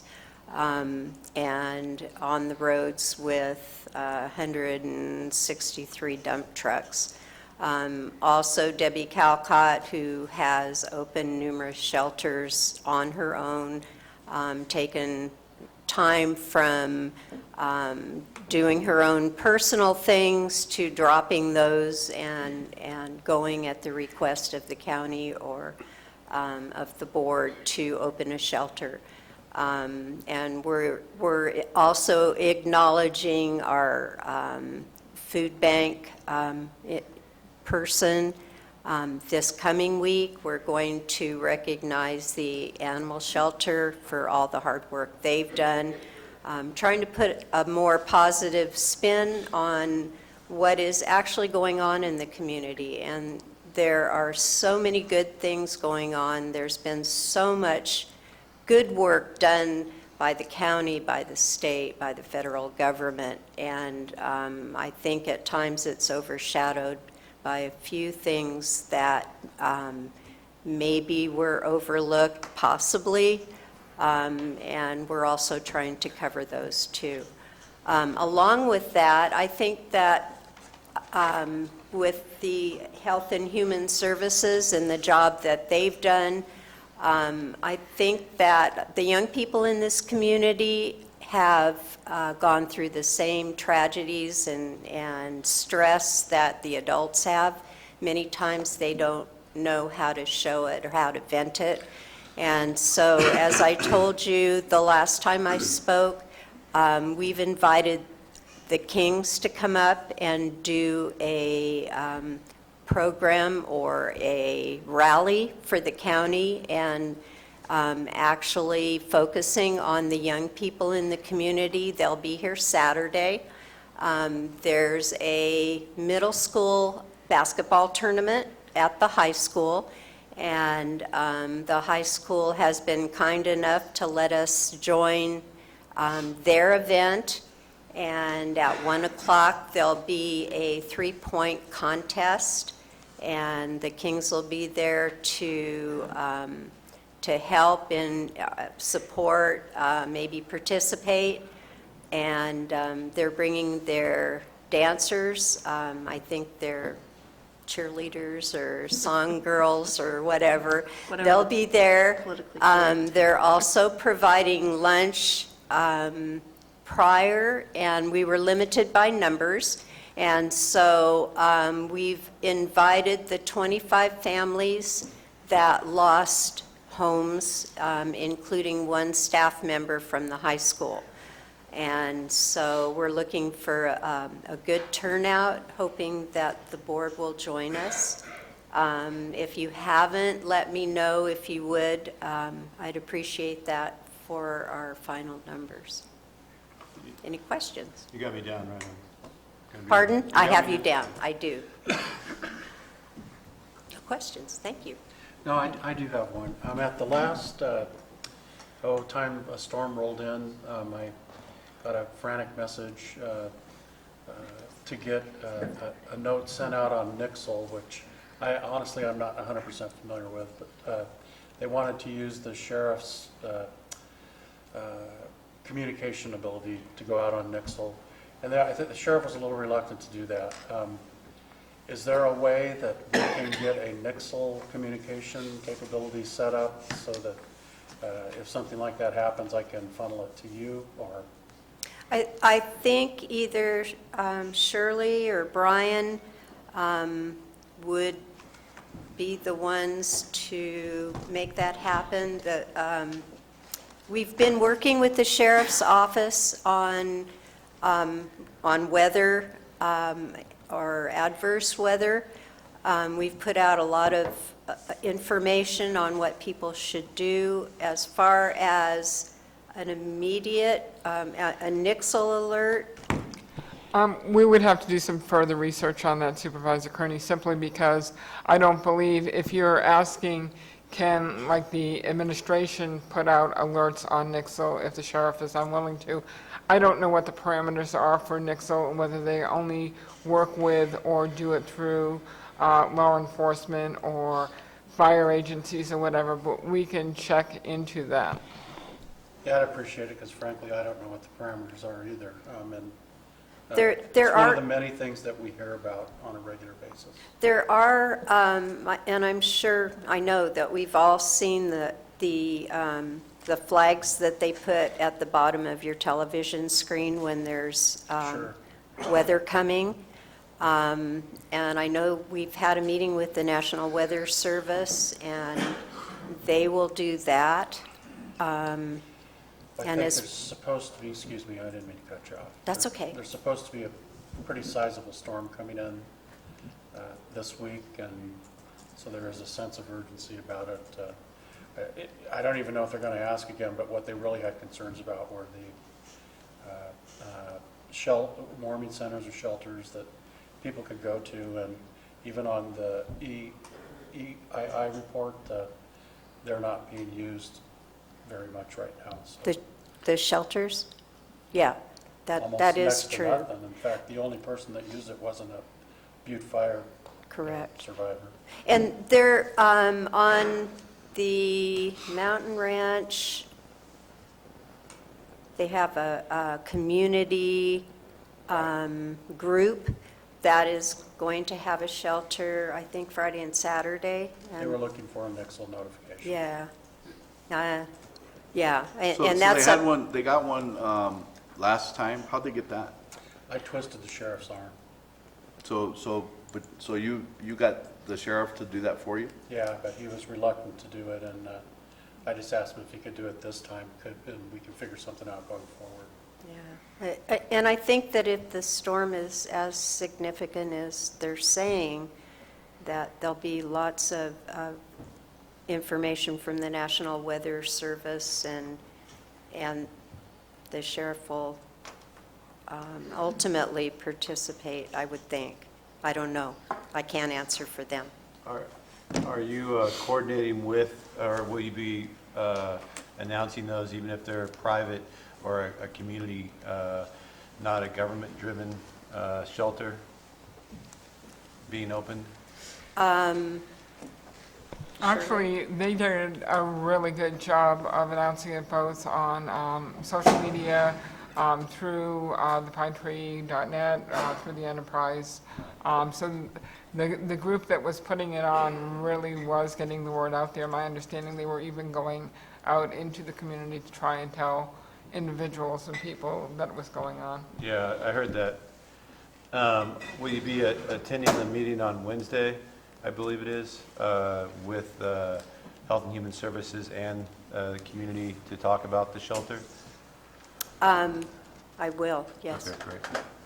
Because it's really important just to, we've been talking about this for a while now, is to have, just something set up on a regular basis, so any storm that comes through, we know what's happening. And that gets right to your job, is not to set those up, obviously, but, Right.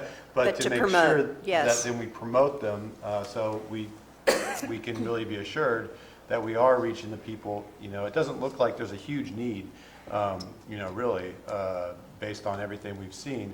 There's not a huge need. But we want to make sure if there is even one person out there that does need it and it's open, that they know about it. And so having something regular set up is critical. So hopefully we can. And we're all connected by phone and email, and as soon as my office gets anything, we push Great. it out. And will you be able to, if there's something that comes out of that Wednesday meeting, be able to email us and let us know? Sure. That'd be great. Sure. Thank you. Thanks.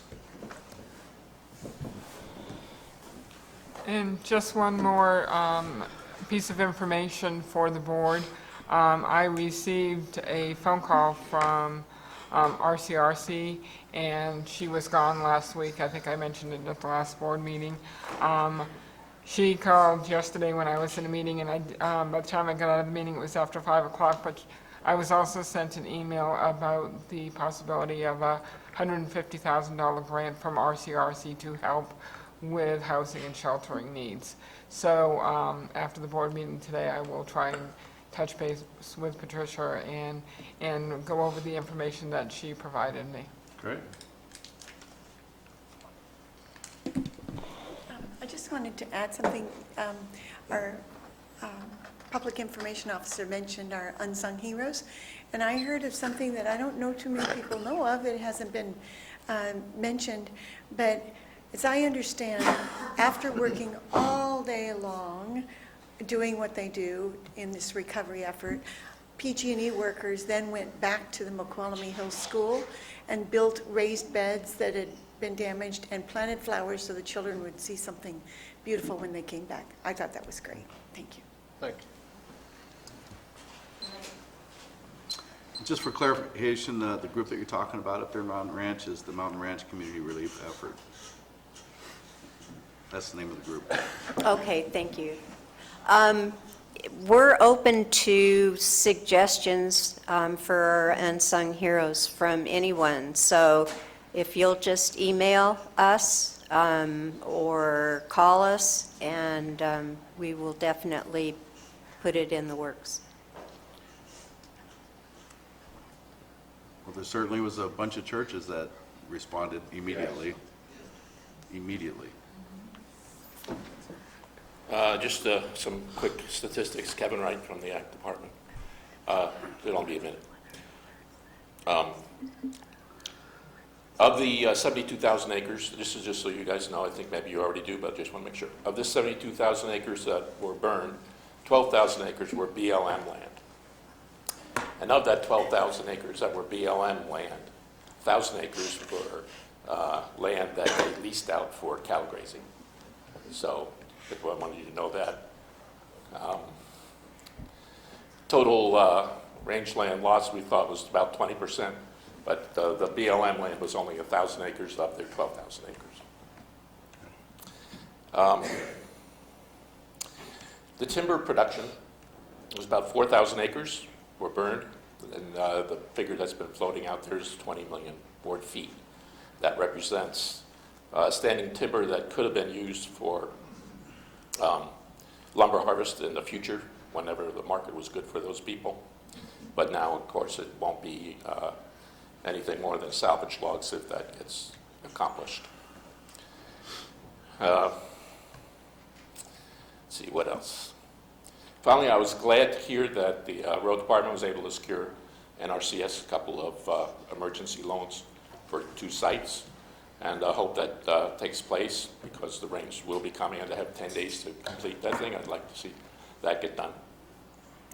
Also, when you're talking about rangeland, when you're talking about improvement of the property that got burned so it doesn't happen again, the best thing that we can do is to support agriculture and make sure we get fences and agricultural enterprises, encourage agricultural enterprises in those areas because it's the ruminant animals that eat up the brush that causes the fire. So anything that we can do to encourage agriculture in those areas, get those fences back up, get people back out there, even if it's small operations, that would be beneficial for the whole county.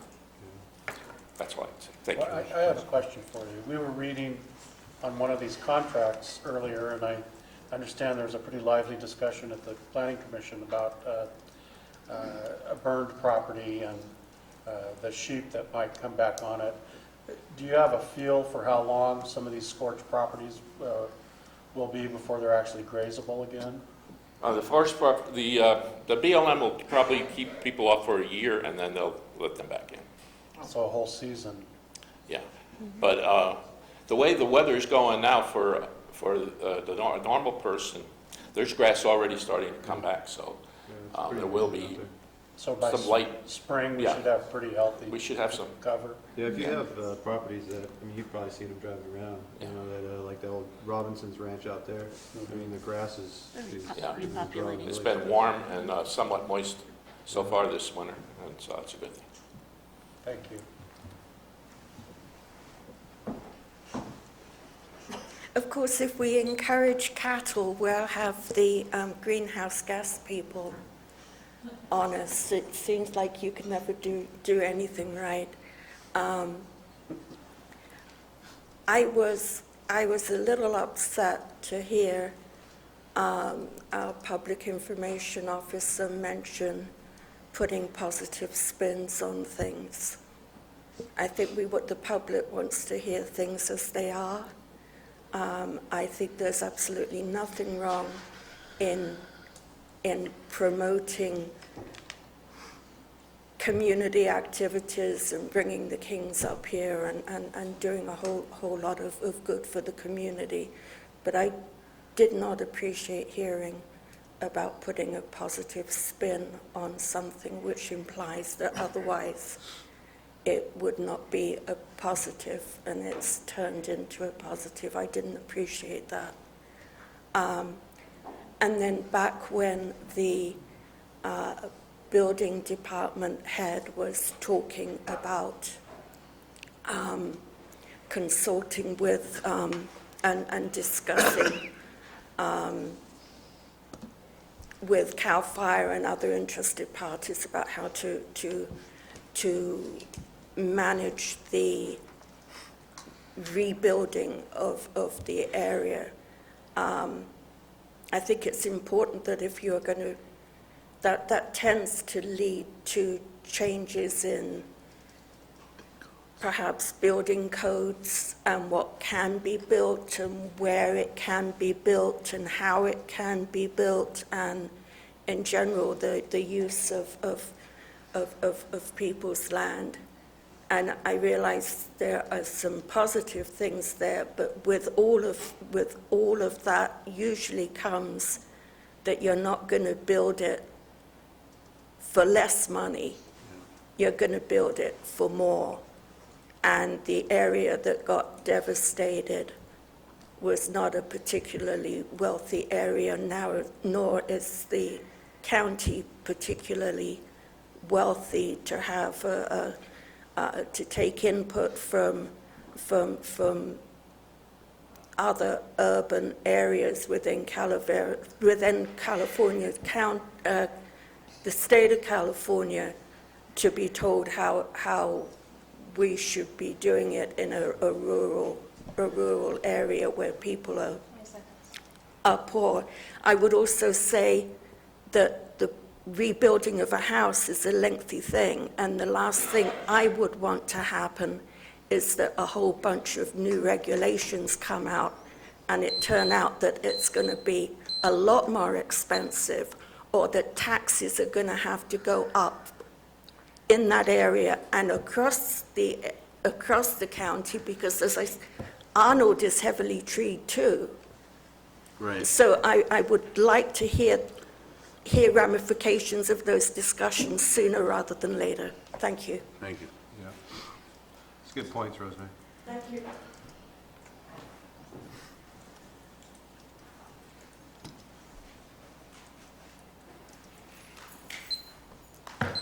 Good afternoon. I appreciate all the information that we've gotten about all the work that's being done as a result of the fire, and salute the various departments that have come forward and done the work that they've done. One organization that I just wanted to point out that I think that you all know quite well that is also in need of help is the erosion project that's been initiated by Calaveras Grown, which is pretty much entirely a volunteer effort and confined exclusively to private lands to help those people who live on very, very steep properties to protect the soils on their properties from erosion by placing straw there. And it's a very tedious, labor-intensive process.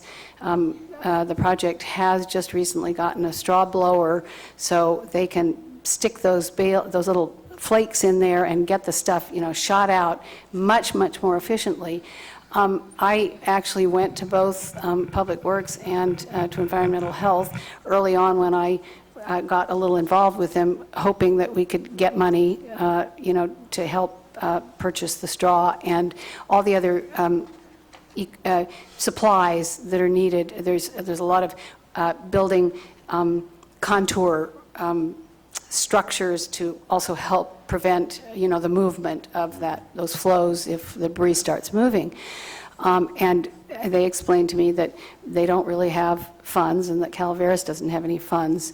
But I did want to point out that in the fundraising effort so far, Stockton East has contributed $10,000. The city of Stockton has contributed $10,000 to the project. And I was hoping that maybe at some future point, the board could discuss ways that they might investigate sort of creative ways to find funding that would help. This project is probably going to be going on for 3 years at least because it moves so slowly. But I was wondering if anybody has attempted to work with Frank Bigelow or Tom McClintock. I would think that, representatives that represent our area might have pockets of funding that they could help access. But I would think they'd need to be nudged a little bit. And I know Calaveras Grown would be happy to partner and meet with some of those people in conjunction with some supervisors, if that were a possibility. So I just wanted to mention them as a group that's working very hard with no public money whatsoever, but has managed to do quite a good job and help the community a lot. Thank you. Holly, I think Brian Moss was alluding to putting together a study like that at the first of the year. Yeah, he mentioned that, and I also noticed that Mr. Krovitz mentioned something about a watershed protection agency that is able to release some funds for private properties. I know that East Bay Mud is working mainly on the McCollum watershed, and I think Calaveras Grown is working mainly on the Calaveras River watershed.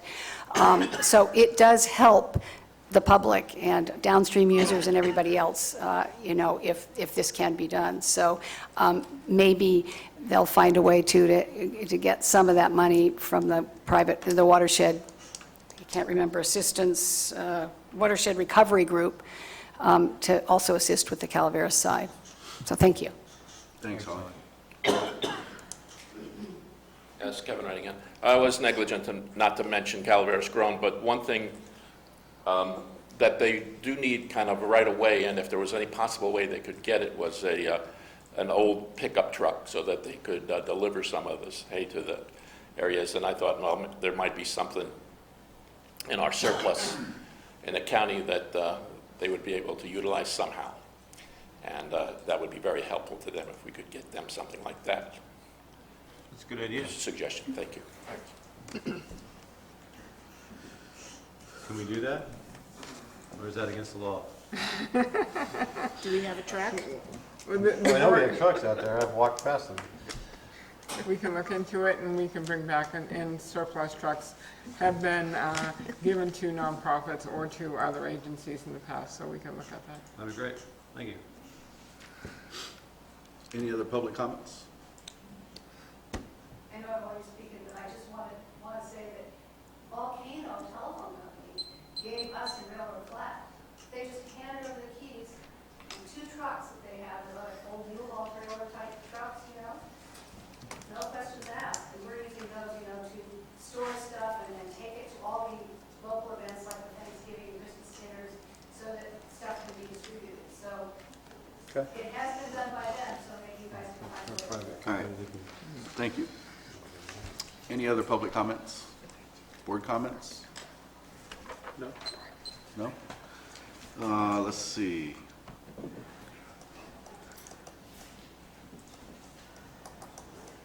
I guess we're good. We're going to break for lunch, and we'll be back at 2 o'clock.